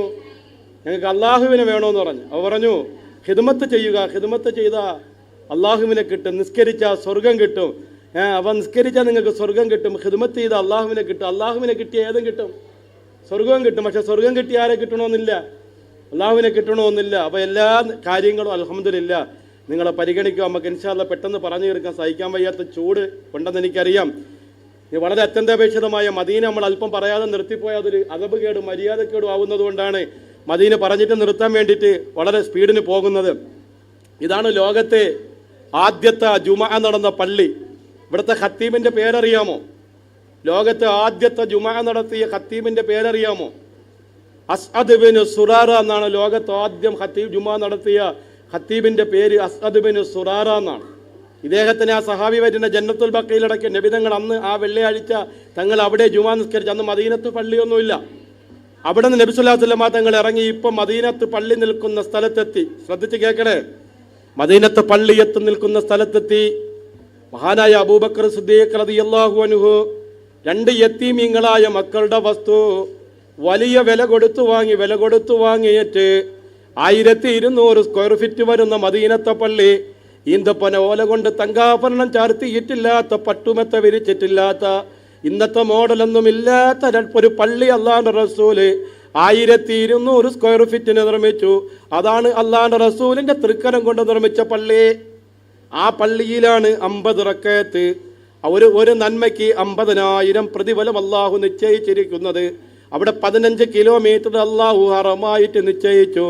അവിടെ അള്ളാഹുവിന്റെ റസൂൽ 10 കൊല്ലം ജീവിച്ചു. 10 കൊല്ലത്തിനിടയിൽ മദീന മുഴുവനും ഇസ്ലാമിക രാജ്യമായി. ലോകം മുഴുവനും മദീന ശ്രദ്ധിക്കാൻ തുടങ്ങി. അള്ളാഹുവിന്റെ റസൂൽ വഫാത്തായി മദീനയിൽ അടക്കി. പ്രിയപ്പെട്ടവരെ, ഹജ്ജിന് പോകുന്നവരായാലും ഉംറയ്ക്ക് പോകുന്നവരായാലും നമ്മുടെയൊക്കെ മനസ്സിന്റെ ഉള്ളിൽ അല്ലാഹുവിന്റെ റസൂലിന്റെ റൗളയിലെത്തി അസ്സലാത്തു വസ്സലാമു അലൈക യാ സയ്യിദി യാ റസൂലല്ലാഹ്, ഒന്നെനിക്കൊന്ന് പറയാനുള്ള തൗഫീക്ക് തരണേ തമ്പുരാനെ. അള്ളാഹു നമുക്ക് ആ തൗഫീക്ക് തന്നിരിക്കുകയാണ്. നമ്മൾ മദീനയിലെത്തിയാൽ ആദ്യത്തെ സുന്നത്ത് 2 റക്അത്ത് തഹിയ്യത്ത് നിസ്കരിക്കണം മദീനത്ത് പള്ളിയിലെ. രാത്രിയാണ് നിങ്ങൾ എത്തുന്നതെങ്കിൽ പള്ളി പൂട്ടിയിട്ടുണ്ടാകും. പള്ളിയുടെ ഫ്രണ്ടിൽ ഇതുപോലെ കൊട കാണാം. ആ കൊടയുടെ അടിയിലായിട്ട് ചെന്നിട്ട് 2 റക്അത്ത് തഹിയ്യത്ത്. ഈ കാണുന്ന കൊടയുടെ അടിയിലായിട്ട് 2 റക്അത്ത് തഹിയ്യത്ത് മദീനത്ത് പള്ളിയിൽ നിസ്കരിച്ചിട്ട് ഒരു പക്ഷേ അന്ന് രാത്രി റൗള ശരീഫിൽ കയറാൻ പറ്റണമെന്നില്ല. ഒരു കൊല്ലത്തിൽ ഒരിക്കൽ ഒരാൾക്കേ കയറാൻ പറ്റൂ, ഒരു പ്രാവശ്യം. ഈ ഹജ്ജിന് പോകുന്നവർ തന്നെ ഈ കൊല്ലത്തിനിടയിൽ ഉംറയ്ക്ക് പോയി റൗള ശരീഫിൽ കയറിയിട്ടുണ്ടെങ്കിൽ ഈ ഹജ്ജ് യാത്ര ഈ റൗള ശരീഫിൽ കയറാൻ പറ്റൂല. കാരണം വർഷത്തിൽ ഒരൊറ്റ പ്രാവശ്യം മാത്രമേ റൗള പെർമിറ്റ് നമുക്ക് ആ പാസ്പോർട്ട് നമ്പറിൽ അനുവദിക്കുകയുള്ളൂ. അതുകൊണ്ട് ഇപ്പം നമുക്ക് ചെയ്യാൻ പറ്റുന്നത് പച്ചക്കുബ്ബയുടെ അടിവാരത്തിലേക്ക് നമ്മളെല്ലാവരും ഒരുമിച്ച് പോവുക. ഗവൺമെന്റിൽ പോകുന്നവർ അമീറുണ്ടോ ഇല്ലയോ എന്ന് നോക്കേണ്ടതില്ല. റൂമിൽ നിന്ന് എഴുന്നേറ്റ് കൂട്ടമായിട്ട് മദീനത്ത് പള്ളിയിലേക്ക് ചെന്നിട്ട്, മദീനയിൽ അടുത്തായിരിക്കും ഗവൺമെന്റ് ഗ്രൂപ്പിൽ പോകുന്നവർക്കും പ്രൈവറ്റ് ഗ്രൂപ്പിൽ പോകുന്നവർക്കുമെല്ലാം മദീനയിൽ അടുത്തായിരിക്കും, നിശ്ചിത കിലോമീറ്ററിനുള്ളിലായിരിക്കും. അസീസയിലാണെങ്കിലും അടുത്ത് തന്നെ, കാരണം ബസ്സിൽ നിന്ന് ഇറങ്ങിയാൽ നമ്മൾ സാധാരണ അവിടെ താമസിക്കുന്ന ആളുകൾ പോകുന്നതിൻ്റെ അത്രയും ദൂരം ഉണ്ടാവൂല. അത്ര അടുത്താണ് അസീസിയക്കാർക്കുള്ള ബസ് സ്റ്റാൻഡ് മക്കയിൽ. എല്ലാ നിലയിലും ഖൈറ് തന്നെ. അള്ളാഹു അനുഗ്രഹിക്കട്ടെ. ഈ പച്ചക്കുബ്ബയുടെ അടിവാരത്തിലേക്ക് ചെന്ന് റൗള ശരീഫിലേക്ക് ഇങ്ങനെ തിരിയണം. തിരിഞ്ഞു നിന്നുകൊണ്ട് അസ്സലാത്തു വസ്സലാമു അലൈക യാ റസൂലല്ലാഹ് പറഞ്ഞേ. സലാത്തു വസ്സലാമു അലൈക യാ ഹബീബല്ലാഹ്, സലാത്തു വസ്സലാമു അലൈക യാ നബിയല്ലാഹ്, അസ്സലാത്തു വസ്സലാമു അലൈക യാ റഹ്മത്തൽ ആലമീൻ, ഉബല്ലിഗു മൻ സല്ലമ അലൈക യാ റസൂലല്ലാഹ്, അസ്സലാത്തു വസ്സലാമു അലൈക യാ റസൂലല്ലാഹ്. എനിക്ക് എന്നോട് സലാം പറഞ്ഞറിയിച്ച മുഴുവൻ ആളുകളുടെയും സലാം ഞാൻ അറിയിക്കുന്നു നബിയേ. ഹാജിമാർ നമ്മൾ അങ്ങോട്ട് പോയി കാണണം. ഷാനാ സാഹിബ് ഇപ്പം ദുആയ്ക്ക് വിളിച്ചില്ലെങ്കിലും കുഴപ്പമില്ല, നമുക്ക് പോകാം. കല്യാണത്തിനോ നേർച്ചയ്ക്കോ ആണെങ്കിൽ വിളിക്കാതെ പോകാൻ പറ്റൂല. ഹജ്ജിന് പോകുന്നതുകൊണ്ട് നമ്മൾ അങ്ങോട്ട് ചെല്ലണം. നമ്മൾ അങ്ങോട്ട് ചെന്ന് കണ്ട് ദുആരക്കാൻ പറഞ്ഞ് റസൂലുള്ളാഹിയുടെ റൗള ശരീഫിലെത്തുമ്പോൾ എങ്ങനെ സലാം പറയേണ്ടത്? ഇബ്രാഹിം എന്നവരുടെ മകൻ ഷാജറുദ്ദീൻ ദായി അള്ളാഹിന്റെ റസൂലിന് ഒരു സലാം പറഞ്ഞിട്ടുണ്ട്. അസ്സലാത്തു വസ്സലാമു അലൈക യാ റസൂലല്ലാഹ്, ഇത്രയും പറയണം. റസൂലുള്ളാഹിക്ക് ഒരു സലാം പറഞ്ഞു തരാട്ടാ, സലാമൊന്നും ആവൂല. ഇങ്ങനെ അവരുടെ മകൾ ഫാത്തിമ ബീവി റസൂലുള്ളാഹിക്ക് ഒരു സലാം പറഞ്ഞിട്ടുണ്ട്. എന്നിട്ട് എന്ത് പറയണം? സലാത്തു വസ്സലാമു അലൈക ഇന്നലില്ലാഹി മലായിക്കത്തൻ, അള്ളാഹുവിന് ചില മലക്കുകളുണ്ട്. സയ്യംബ്രയ്ക്ക് വന്നു റസൂലുള്ളാഹിയുടെ റൗളയിലെത്തി. അവർ സിയാറത്ത് കഴിഞ്ഞ് സലാം പറഞ്ഞില്ല. തങ്ങളെ രാത്രി സ്വപ്നത്തിൽ കണ്ട് തങ്ങൾ ചോദിച്ച് സലാം പറഞ്ഞു വിട്ടവരെ സലാം പറയാതെ എന്താ കിടന്ന് ഉറങ്ങണേന്ന് ചോദിച്ചു. അപ്പോൾ അതിനെ ചാടി എഴുന്നേറ്റ് പോയി, നബിയെ സലാം പറഞ്ഞു വിട്ടവരുടെ സലാം മുഴുവനും നിങ്ങൾക്ക് ഞാൻ അറിയിക്കുന്നു യാ റസൂലല്ലാഹ്. ഇവിടെ നിന്ന് ഇപ്പോൾ കൊട്ടാരക്കര താലൂക്കിലെ ചെതറ പഞ്ചായത്തിലെ യഹിയ രാവുത്തരെ മദീനയിലെത്തുമ്പോൾ തന്നെ അള്ളാഹിന്റെ റസൂൽ പറയും, നേരത്തെ ചെതറാന്ന് ഇവിടെ വിവരം കിട്ടിയിരുന്നു, നീ ഇവിടെ വരുമെന്ന്. നീ ഏൽപ്പിച്ചു വിട്ടൊരു സലാമെല്ലാം ഇവിടെ വന്നിട്ടുണ്ട്. ഇപ്പൊ ഇത് പറയുമ്പോൾ അവിടെ ഒന്നുകൂടി മലക്കുകൾ ആരെ ഉണർത്തും? റസൂലുള്ളാഹിയെ ഉണർത്തും. ഇവിടെ തന്നെ അള്ളാഹു അതിന് കോടാനുകോടിക്കണക്കിന് മലക്കുകളെ ഏൽപ്പിച്ചിരിക്കുകയാണ്. നേരെ ജന്നത്തുൽ ബഖയിലേക്ക് തിരിയണം. ഞാനിനി നമുക്ക് റൗള ശരീഫിന്റെ ഉള്ളൊന്ന് പരിചയപ്പെടാം. നോക്കിയേ, മാബൈന ബൈത്തി വ മെമ്പരി റൗളത്തും മിൻ റിയാദിൽ ജന്ന, ഞാൻ താമസിക്കുന്ന എൻ്റെ റൂമിൻ്റെയും ഞാൻ ഖുത്ബ ഓതിയ വീടിൻ്റെയും ഇടയിലുള്ള സ്ഥലം സ്വർഗമാണെന്ന് മുഹമ്മദ് മുസ്തഫ റസൂലുള്ളാഹി സ്വല്ലല്ലാഹു അലൈഹി വസല്ലമ തങ്ങൾക്ക് ഈന്തപ്പന ഓലയുടെ മടൽ കൊണ്ടുണ്ടാക്കിയ ഒരു മെമ്പർ ഉണ്ടായിരുന്നു. ആ സമയത്ത് മൈമൂൻ എന്ന് പറയുന്ന മദീനയിലെ ഒരു കൊല്ലൻ, മൈമൂൻ എന്ന് പറഞ്ഞ കൊല്ലനായിരുന്നു മദീനയിൽ അറിയപ്പെട്ട മേശിരി. നമുക്ക് ഇവിടെ ഒരു മൈമൂനുണ്ട്, നമുക്ക് ഈ വസ്തുവൊക്കെ തന്ന മൈമൂൻ. മറ്റത് അവിടുത്തെ മൈമൂൻ, അത് മേശിരിയുടെ പേരാ. ആ മൈമൂൻ എന്ന ഒരു സ്ത്രീ വിളിച്ചിട്ട് പറഞ്ഞ് മദീനത്ത് പള്ളിയിലേക്ക് ഒരു മെമ്പർ ഉണ്ടാക്കി കൊടുക്കണം. അതിന് ഞാൻ കുറച്ച് ഈന്തപ്പന പോലെയുടെ മടലും തടിയെല്ലാം കൊണ്ടുവന്ന് വെച്ചിട്ടുണ്ട്. അത് പഴയ കാലം മുതലേ പള്ളിക്ക് ഏറ്റവും കൂടുതൽ സംഭാവന കൊടുക്കുന്നത് ആരാ? സ്ത്രീകളാണ് കൊടുക്കണം. ഇത്തിരി കഴിച്ചിട്ട് ഞാൻ പറയെല്ലാം കയ്യിലെടുത്ത് വെച്ചോ. അപ്പോൾ ഏറ്റവും കൂടുതൽ ഈ സംഭാവന പണ്ട് കാലം മുതലേ കൊടുക്കുന്നത് ആരാ? പണ്ടെല്ലാം കാലത്ത് പിടിയരി, അലിക്കത്ത്, ആട്ടിൻ്റെ കുഞ്ഞ്, കോഴി, ഇതെല്ലാം പള്ളിക്ക് കൊടുക്കുന്നത് ആരാ? സ്ത്രീകളാ. അങ്ങനെ എല്ലാ സ്ത്രീകളാ കൊടുക്കുന്നത്. ഈ മൈമൂൻ എന്ന് പറഞ്ഞ മേശരിയോട് സ്ത്രീ പറഞ്ഞ് നല്ലൊരു മെമ്പർ ഉണ്ടാക്കി റസൂലുള്ളാഹിക്ക് എത്തിക്കണമെന്ന് പറഞ്ഞ് നല്ലൊരു മെമ്പർ ഉണ്ടാക്കി മദീനത്ത് പള്ളിയിൽ കൊണ്ടുവന്ന് വെച്ച് റസൂലുള്ളാഹി സ്വല്ലല്ലാഹു അലൈഹി വസല്ലം വെള്ളിയാഴ്ച വന്ന് ഈ മെമ്പർ കണ്ടപ്പോൾ തങ്ങൾ പെട്ടെന്ന് അതിൽ കയറി. ഉമർ റളിയല്ലാഹു അൻഹു പറയുന്നത് ഇമാം ബുഖാരിയും മുസ്ലിമും ഒക്കെ ഉദ്ധരിക്കുന്ന ഹദീസാണ്. അല്ലാഹുവിന്റെ റസൂൽ ഉമർ റസൂൽ ആ മെമ്പർ കയറിയത് ഒട്ടക കുട്ടി കരയുന്ന പോലെ ഈ മെമ്പർ അങ്ങോട്ട് കരയാൻ തുടങ്ങിയെന്ന്. അന്ന് ഞങ്ങൾ 1200 പേര് മദീനത്ത് പള്ളിയിലുണ്ടായിരുന്നു. ഞങ്ങൾ എല്ലാവരും ആ കരച്ചിൽ കേട്ടു. ഭയങ്കരമായ കരച്ചിൽ. റസൂൽ ഈ കരച്ചിൽ കേട്ടോണ്ട് മെമ്പറിന്റെ മോൾ, നീ അല്ലേ സ്വർഗത്തിൽ എൻ്റെ കസേര, നീ കരയാതെ അവിടെ ഇരി. ഉമർ റളിയല്ലാഹു പറഞ്ഞു. അപ്പം കരച്ചിൽ നിർത്തി. റസൂൽ ഇറങ്ങി വന്ന് ഇത് പറഞ്ഞില്ലായിരുന്നെങ്കിൽ ഈ മെമ്പർ ഖിയാമത്ത് നാൾ വരെ എവിടെ ഇരുന്ന് കരഞ്ഞോണ്ടിരുന്നനാ? അവിടെ ഇരുന്ന് കരഞ്ഞോണ്ടിരുന്നു. അള്ളാഹിന്റെ റസൂലിന്റെ മൂജിസത്ത്, അതിനാണ് മൂജിസത്ത് എന്ന് പറയുന്നത്. നിങ്ങൾക്ക് വിശ്വാസമായ എല്ലാവർക്കും ആർക്കെങ്കിലും വല്ല വിശ്വാസ കുറവുണ്ടോ? അള്ളാഹു കാത്തു രക്ഷിക്കട്ടെ. അങ്ങനെ മനസ്സിൽ വല്ലതും വന്നു പോയിട്ടുണ്ടെങ്കിൽ കളഞ്ഞേരെ ഇടത്തോട്ട് തിരിഞ്ഞ് ഇങ്ങനെ ആക്കി അഊദു ബില്ലാഹി മിനശ് ശൈത്താനിർ റജീം പറ ഇടഞ്ഞ മാബൈന ബൈത്തി. അറബിയിലെ വീടിന് എന്താ പറയുന്നത്? അല്ല, അറബിയിലെ വീടിന് പറയുന്നത് ദാറ് എന്നാണ്. കഴിച്ചിട്ടില്ല. അങ്ങനെ പറയാൻ പറ്റുന്ന 2 പ്രവാചകന്മാരുടെ കബറയുള്ളു. ഒന്ന് സയ്യിദുനാ മുഹമ്മദ് മുസ്തഫ, 2 അള്ളാഹുവിന്റെ റസൂൽ ഒരു കബർ വാക്കി വെച്ചിട്ടുണ്ട് തങ്ങളെ കബറിന്റെ അപ്പുറത്ത്. ആർക്ക് വേണ്ടി? ഈസാ നബിക്ക് വേണ്ടി. നോക്ക്, ഇതാണ് ശരിക്കും തങ്ങൾ അന്ത്യവിശ്രമം കൊള്ളുന്ന സ്ഥലം.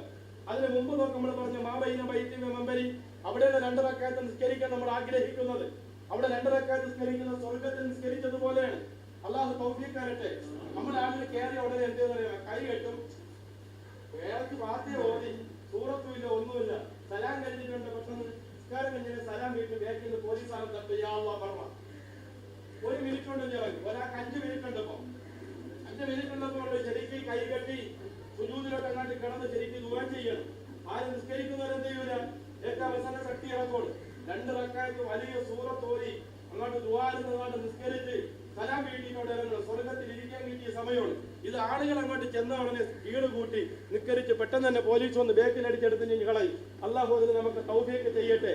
അത് കഴിഞ്ഞ് നേരെ റസൂലുള്ളാഹിയുടെ റൗളയിലേക്ക് വരെയാണ്. നോക്ക്, ഇതിന്റെ ഉള്ളിലാണ് റസൂലുള്ളാഹി അടക്കിയിരിക്കുന്നത്. ഇതിന് തൊട്ടപ്പുറത്തുള്ള ഖബറാണ് ഈസാ നബിക്ക് വേണ്ടി വാക്കി വെച്ചിരിക്കുന്നത്. ആ സ്ഥലം ഈസാ നബിക്ക് വേണ്ടി വാക്കി വെച്ചിരിക്കുകയാണ്. അള്ളാഹിന്റെ റസൂൽ പറഞ്ഞു ഈസാ നബിക്ക് വേണ്ടി വാക്കിയാണ്. ഇതാണ് റസൂലുള്ളാഹിയുടെ റൗള. അല്ലാഹു നമുക്ക് അവിടെ എത്താൻ തൗഫീഖ് തരട്ടെ. അവിടുന്ന് ഒരു സലാം പറയാൻ തൗഫീഖ് തരട്ടെ.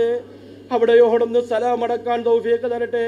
അവിടെ നിന്നുകൊണ്ട് ഇങ്ങനെ പറയണം, കൈ ഇങ്ങനെ വെക്കണമെന്ന് വെച്ചേ. അസ്സലാത്തു വസ്സലാമു അലൈക യാ റസൂലല്ലാഹ്, അസ്സലാത്തു വസ്സലാമു അലൈക യാ ഹബീബല്ലാഹ്, അസ്സലാത്തു വസ്സലാമു അലൈക യാ നബിയല്ലാഹ്, അസ്സലാത്തു വസ്സലാമു അലൈക യാ റഹ്മതൽ ലിൽ ആലമീൻ. അത് പറഞ്ഞിട്ട് ജസല്ലാഹു അൻക ഖൈറൽ ജസായി യാ റസൂലല്ലാഹ് എന്ന് പറഞ്ഞ് നേരെ അബൂബക്കർ സിദ്ദീഖ് റളിയല്ലാഹു അൻഹു ഖബറിന്റെ അടുക്കൽ വന്നു. ലുംബൽ ഹബീബ ഇലൽ ഹബീബ്. അല്ലാഹുവിന്റെ റസൂൽ വഫാവാന്റെ റസൂലുള്ളാഹിയുടെ ഖബറിൽ നിന്ന്, റസൂലുള്ളാഹിയുടെ റൗളയിൽ നിന്ന് അബൂബക്കർ സിദ്ദീഖ് വഫാത്തായ ദിവസം ഒരു അശരീരി കേട്ടു. ലുമ്മൽ ഹബീബ ഇലൽ ഹബീബ്. ഹബീബിനെ ഹബീബിന്റെ ഓരത്തടക്കുവീൻ. അങ്ങനെയാ അബൂബക്കർ സിദ്ദീഖ് റളിയല്ലാഹു അൻഹു അവിടെ അടക്കുന്നത്. 3ാമത്തെ ഖബറാണ് സയ്യിദുനാ ഉമർ ഇബ്നുൽ ഖത്താബ്. ആയിഷ ബീവിക്ക് വേണ്ടി വാക്കിയിട്ടിരുന്ന സ്ഥലമാണ്. ഭർത്താവിൻ്റെയും റസൂലുള്ളാഹിയുടെയും ഇടയിലായിട്ട് ആയിഷ ബീവി അടക്കാൻ വേണ്ടി, വാപ്പയുടെ അടുത്തടക്കാൻ വേണ്ടി വാക്കിയിട്ടിരുന്ന സ്ഥലമാണ്. ബഹുമാനപ്പെട്ട ഉമർ അൽ ഫാറൂഖ് സുബഹി നിസ്കരിച്ചു കൊണ്ട് നിൽക്കുമ്പോൾ അബൂ ലുഅ്ലുഅത്തുൽ ഫൈറൂസി എന്ന ജൂതൻ ചാടി കുത്തുകയാണ്. കുത്തുകൊണ്ട് മിഹ്റാബിൽ വീണ് പിടഞ്ഞുകൊണ്ടിരിക്കുന്നു. ആ പിടച്ചിൽ നിന്ന് എഴുന്നേറ്റിട്ട് മകനോട് ചോദിച്ചു, സുബഹി പൂർത്തിയാക്കിയോ? മകൻ പറഞ്ഞു, ഞാൻ സുബഹി പൂർത്തിയാക്കി യാ റസൂലല്ലാഹ്. ഉമറെ, ഞാൻ പൂർത്തിയാക്കി വാപ്പ. സമയത്ത് പറഞ്ഞ് അവിടെ ഒരു ഖബറിന്റെ സ്ഥലം ബാക്കിയുണ്ട്. ആയിഷ ബീവിയുടെ അടുത്ത് പോയിട്ട് ചോദിക്കും, ഉമറിന് തരുമോ? ഉമറിന് തരുമോ? ആയിഷ ബീബി റളിയല്ലാഹു അൻഹ അടുക്കൽ ചെന്ന് അബ്ദുല്ലാഹി ഇബ്നു ഉമർ ചോദിച്ചപ്പോൾ ആയിഷ റളിയല്ലാഹു അൻഹ പറഞ്ഞു, എനിക്കിഷ്ടമാണ് അടക്കിക്കൊള്ളാൻ പറഞ്ഞ്. അങ്ങനെയാണ് സയ്യിദുനാ ഉമർ ഇബ്നുൽ ഖത്താബിനെ അവിടെ അടക്കുന്നത്. ആ ഖബറിന്റെ അരികിൽ ചെന്ന് നിന്നുകൊണ്ട് യാ അമീറൽ മുഅ്മിനീൻ സയ്യിദനാ ഉമർ ഇബ്നുൽ ഖത്താബ് റളിയല്ലാഹു അൻഹു അസ്സലാമു അലൈക യാ അമീറൽ മുഅ്മിനീൻ എന്ന് സലാം പറയാൻ അല്ലാഹു നമുക്ക് തൗഫീഖ് ചെയ്യട്ടെ. അല്ലാഹു നമുക്ക് തൗഫീഖ് ചെയ്യട്ടെ. പ്രിയപ്പെട്ടവരെ, നമ്മൾ വെളിയിലേക്ക് ഇറങ്ങുന്നു, നേരെ ജന്നത്തുൽ ബഖയിലേക്ക് പോകുന്നു. നോക്കാം, 10,000 സഹാബാക്കള്, പ്രവാചകന്റെ പ്രിയപ്പെട്ട ഭാര്യമാര്, പ്രവാചകന്റെ പ്രിയപ്പെട്ട പത്നിമാര്, പ്രവാചകന്റെ പ്രിയപ്പെട്ട പൊന്നുമോള് ഫാത്തിമ, അള്ളാന്റെ റസൂലിന്റെ മാമിമാര്, റസൂലുള്ളാടെ വളർത്തുമ്മ, 4ാമത്തെ ഖലീഫ ഉസ്മാൻ ഇബ്നു അഫ്ഫാൻ. ദാ നോക്ക്, ഇത് വാദി അഹ്ലു ബൈത്താണ്. നേരെ നോക്ക്, സ്ത്രീകൾ ഇവിടെ നിന്ന് കണ്ടു, അവിടെ നിന്ന് ഇതുപോലെ കാണാൻ പറ്റൂല. ഇത് വാദി അഹ്ലു ബൈത്താണ്. ഈ കാണുന്നതാണ് ബീവി ഫാത്തിമ ബീവിയുടെ ഖബറ്. നോക്ക്, ഈ കാണുന്നതാണ് ഫാത്തിമത്തു സഹ്റാ റളിയല്ലാഹു അൻഹയുടെ ഖബറ്.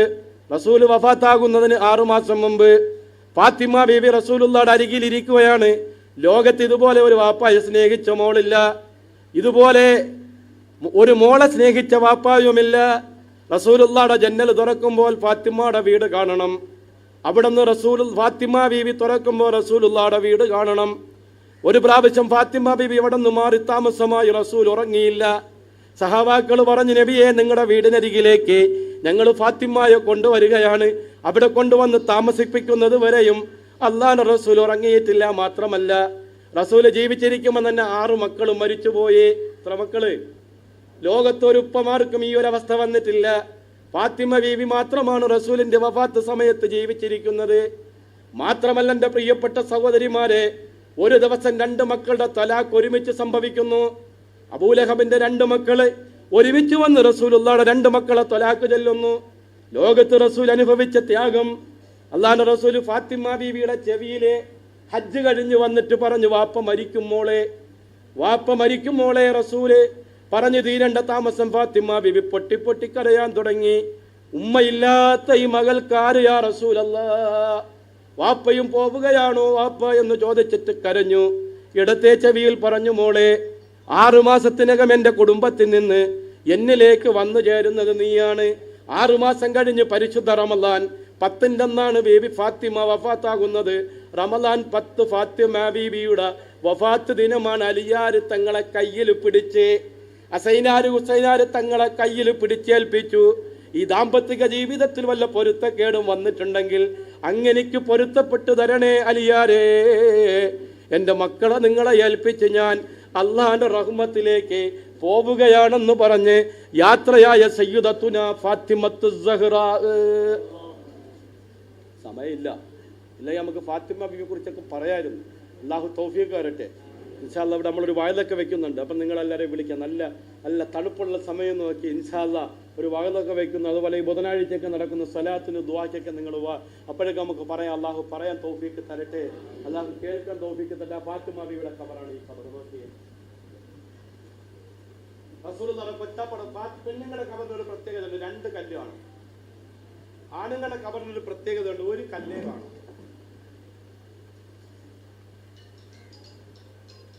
ആണാണോ പെണ്ണാണോ എന്ന് തിരിച്ചറിയാനുള്ള മാർഗം അതാണ്. മീസാൻ കല്ല് എത്രയുണ്ടാവും?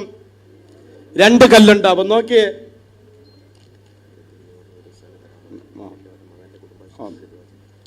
നോക്കിയേ. ഇനി റസൂലുള്ളാഹിയുടെ കൊച്ചാപ്പന്മാരെ ഖബറാണ്. അബ്ബാസ് റളിയല്ലാഹുവിന്റെ ഖബറാണ്. കാണുന്ന ഖബർ അബ്ബാസ് റളിയല്ലാഹുവിന്റെ ഖബറാണ്. അതുപോലെ റസൂലുള്ളാഹിയുടെ കുടുംബത്തിൽപ്പെട്ടവരുടെ ഖബറാണ്. ഇനി നോക്ക്, റസൂലുള്ളാഹിയുടെ പെൺമക്കളുടെ ഖബർ നോക്ക്. ഈ കാണുന്ന ഖബർ റസൂലുള്ളാഹിയുടെ പെൺമക്കളുടെ ഖബറാണ്. സൈനബ, റുഖിയ, ഉമ്മു കുൽസൂം എന്ന 3 പെൺമക്കളുടെ ഖബറാണ്. ഇത് നോക്കിയേ, റസൂലുള്ളാഹിയുടെ 9 ഭാര്യമാരെ ഖബർ. 2 ഭാര്യമാർ എവിടെയുണ്ട്? മക്കയിലുണ്ട്. ആരൊക്കെയാണ്? ഖദീജ ബീവിയും മൈമൂം ബീവി. ഇവിടുത്തെ മൈമൂം മാമി ഓർമ്മിച്ചിരുന്നാൽ മതി. മൈമൂം ബീവി. മൈമൂം ബീവിയെ റസൂൽ 6 മാസേ അവരുമായിട്ട് 6 മാസേ ജീവിച്ചിട്ടുള്ളൂ. തങ്ങളെ വല്ലാതെ പ്രേമിച്ചൊരു സ്ത്രീയാണ്. തങ്ങൾ കെട്ടണമെന്ന് ഭയങ്കര ആഗ്രഹമായിരുന്നു. അവരെ വിവാഹം കഴിക്കണമെങ്കിൽ ആര് കെട്ടിയാൽ മതി? തങ്ങൾ വിവാഹം കഴിച്ചു. അങ്ങനെ മക്കം ഫതഹിന് വന്നപ്പം അവരെ സഹോദരന്മാരെല്ലാം കൂടെ പറഞ്ഞ് എത്രയേ കാലം കൊണ്ട് കല്യാണം വേണ്ടാന്നും പറഞ്ഞിരിക്കണം, തങ്ങൾ കെട്ടണമെന്ന് പറഞ്ഞ്. അങ്ങനെ നബി സല്ലല്ലാഹു അലൈഹി വസല്ലം ഞങ്ങൾ അവരെ വിവാഹം കഴിച്ച് നവാരി എന്ന് പറഞ്ഞ സ്ഥലത്ത് വന്ന് അവർ വീട് കൂടി. അവിടെ വെച്ച് അവർ പറഞ്ഞാൽ മരിക്കുകയാണെങ്കിൽ ഇവിടെ തന്നെ അടക്കണമെന്ന് പറഞ്ഞു. നബി സല്ലല്ലാഹു അലൈഹി വസല്ലം നിങ്ങൾ 1 വർഷം കഴിഞ്ഞപ്പോൾ മക്കം ഫതഹ് ഹിജ്റ 8ാം കൊല്ലമാണ്. 2 കൊല്ലം കഴിഞ്ഞപ്പോൾ തങ്ങൾ വഫാത്തായി. പിന്നെ തങ്ങൾക്ക് ശേഷം അവർ 40 കൊല്ലം ജീവിച്ച്. 40 കൊല്ലം കഴിഞ്ഞ് ഹജ്ജിന് വന്നപ്പോൾ മക്കയിൽ വെച്ച് അവർക്ക് അസുഖം വന്ന് സഹാബാക്കൾ പറഞ്ഞ് അവരുടെ വസിയത്തുണ്ട് നെവാരിയിൽ അടക്കണമെന്ന്. അങ്ങനെ അവരെ കൊണ്ടുവന്ന് എവിടെ അടക്കി? നെവാരിയിൽ അടക്കി. അങ്ങനെ 2 ഭാര്യമാരും മക്കയിൽ, ബാക്കി 9 ഭാര്യമാരും എവിടെ? മദീനയിൽ. ഇനി നബി സല്ലല്ലാഹു അലൈഹി വസല്ലം തങ്ങളുടെ അലിയാർ തങ്ങളുടെ ഒരു സഹോദരൻ അക്കീൽ ബിൻ അബീ താലിബ് ഇവിടെ നിന്ന് ഇങ്ങോട്ട് വന്നാൽ ഇനി ഉസ്മാൻ ബിൻ അഫ്ഫാന്റെ ഖബർ നോക്ക്. 4ാം ഖലീഫ ഉസ്മാൻ ബിൻ അഫ്ഫാൻ അതിന്റെ ഖബർ ഇതാണ്. ഉസ്മാൻ ബിൻ അലിയാർ തങ്ങളുടെ ഖബർ എവിടെയാണെന്ന് ഇതുവരെയും ആരും എന്ത് ചെയ്തിട്ടില്ല, വ്യക്തമായി പറഞ്ഞിട്ടില്ല. ഇത് മഹാനായ ഉസ്മാൻ ബിൻ അഫ്ഫാൻ അതിന്റെ ഖബർ. ഇനി റസൂലുള്ളാഹിയുടെ മകൻ ഇബ്രാഹിമിന്റെ ഖബർ നോക്ക്. ഇതാണ് ഇബ്രാഹിമിന്റെ ഖബർ. ഇബ്രാഹിം മരിച്ചപ്പോൾ റസൂൽ കരയാൻ തുടങ്ങി. റസൂലുള്ളാഹിയുടെ മടിയിലിരുന്ന് 6 മാസം ഉള്ളപ്പോഴാണ് ഇബ്രാഹിം മരിക്കുന്നത്. കരഞ്ഞ് കരഞ്ഞ് റസൂലുള്ളാഹിയുടെ കണ്ണുനീര് ഇബ്രാഹിം എന്ന കുട്ടിയുടെ മുഖത്ത് വീണ്. ജിബ്രീൽ വന്നിട്ട് പറഞ്ഞു, നബിയെ കരയല്ലേ നബിയെ. ആ സമയത്ത് നബി തങ്ങൾ പറഞ്ഞൊരു വാക്കുണ്ട്, ജിബ്രീലേ, അല്ലാഹ് എനിക്ക് 3 മക്കൾ ആൺമക്കളെ തന്നു. 3 പേരെയും അല്ലാഹു തിരിച്ചു വിളിച്ചു. അറബികൾ എന്നെ കളിയാക്കുന്നത് അബുത്തർ, ആൺമക്കൾ വാഴാത്തവനെ എന്നാണ്. എനിക്ക് ആൺമക്കളും വാഴുന്നില്ല, പെൺമക്കളും വാഴുന്നില്ല. എൻ്റെ മക്കളൊക്കെ മരിച്ചു പോകുന്നു. എനിക്കെങ്ങനെ സഹിക്കാൻ പറ്റും ജിബ്രീൽ? റസൂല് പറഞ്ഞു, എൻ്റെ വിഷമം ഈ ഒഹദ് മലയ്ക്കുണ്ടെങ്കിൽ ഈ ഒഹദ് മല പൊടിഞ്ഞു പോയനെ ജിബ്രീൽ. അത്ര നബി തങ്ങൾ കരഞ്ഞു എന്നാ ആ കുട്ടിയുടെ ഖബറ. ഇവിടെയാണ് സയ്യിദ് ബിൻ അബീ വക്കാസ് റളിയല്ലാഹു അൻഹു ഉൾപ്പെടെയുള്ളവരുടെ ഇത് പറഞ്ഞു. സയ്യിദ് ബിൻ അബീ വക്കാസ് റളിയല്ലാഹു അൻഹു ഉൾപ്പെടെയുള്ളവരുടെ ഖബർ. പ്രിയപ്പെട്ടവരെ, സയ്യിദ് ബിൻ അബീ വക്കാസ് റളിയല്ലാഹു അൻഹു ഉൾപ്പെടെയുള്ളവരുടെ ഖബർ എവിടെയാണ്? അല്ലാഹു അവിടേക്ക് എത്താൻ നമുക്ക് തൗഫീഖ് തരട്ടെ. ഇനി നമുക്ക് പറയണമെങ്കിൽ ഒഹദ് പറയാനുണ്ട്. ഒഹദും കൂടെ ഒന്ന് പറഞ്ഞ് നിർത്തി ദുആ ചെയ്യാം. എന്താ? ഒഹദും കൂടെ ഒന്ന് കാണിക്കാം ഇൻഷാ അല്ലാഹ്. ഒന്ന് കാണിക്കും ഒഹദും കൂടെ ഇൻഷാ അല്ലാഹ്. എന്നിട്ട് നമുക്ക് ദുആ ചെയ്യാം. നിങ്ങൾ പറഞ്ഞു പോയ ചൂട് ഭയങ്കരമായി ശക്തമാവുന്നു. അപ്പോൾ നമുക്ക് ഇനി കൂടുതൽ നേരം പറയാൻ പറ്റുന്നില്ല. നമുക്ക് ദുആ ചെയ്യണം. ശരിക്കും അള്ളാഹിന്റെ റസൂലിന് ഏറ്റവും ഇഷ്ടപ്പെട്ട മദീന റൗള ഷരീഫ് കഴിഞ്ഞാൽ ഏറ്റവും പ്രധാനപ്പെട്ട സിയാറത്ത് കേന്ദ്രമാണ് ഒഹദ്. എല്ലാ ശനിയാഴ്ചയും റസൂൽ അവിടെ സിയാറത്തിന് പോകുമായിരുന്നു. വഫാത്തിന്റെ സമയത്ത് ഒരാഴ്ച 2 പ്രാവശ്യം പോയി. 2 പ്രാവശ്യം ചെന്ന് ഇങ്ങനെ തങ്ങൾ കരഞ്ഞ് ദുആ ചെയ്തപ്പോൾ സഹാബാക്കൾ ചോദിച്ചു, എന്നാ നബി ഇനി വരാത്തതുപോലെ ഉണ്ടല്ലോ, ഇത് അവസാനത്തെ സിയാറത്ത് പോലെ തോന്നുന്നുണ്ടല്ലോ. പിന്നെ നബി തങ്ങൾ പോയിട്ടില്ല, വഫാത്താവേരുന്ന്. ഇവിടെയാണ് റസൂലുള്ളാഹിയുടെ കൊച്ചാപ്പ ഹംസത്തുൽ ഖറാർ റളിയല്ലാഹു അൻഹു അന്ത്യവിശ്രമം കൊള്ളുന്ന ഒഹദ് മലയാണ്. 5 കിലോമീറ്റർ നീളത്തിൽ കിടക്കുന്ന ഒഹദ് മല സ്വർഗത്തിൽ നിന്നുള്ള കാറ്റാണ്. ഇൻഷാ അല്ലാഹ് ഇതാണ് ബഹുമാനപ്പെട്ട ഹംസത്തുൽ ഖറാർ റളിയല്ലാഹു അൻഹുവിന്റെ ഖബർ. അല്ലാഹ് അവിടെ എത്താനും കാണാനും ഒക്കെ നമുക്ക് തൗഫീഖ് ചെയ്യുമാറാകട്ടെ.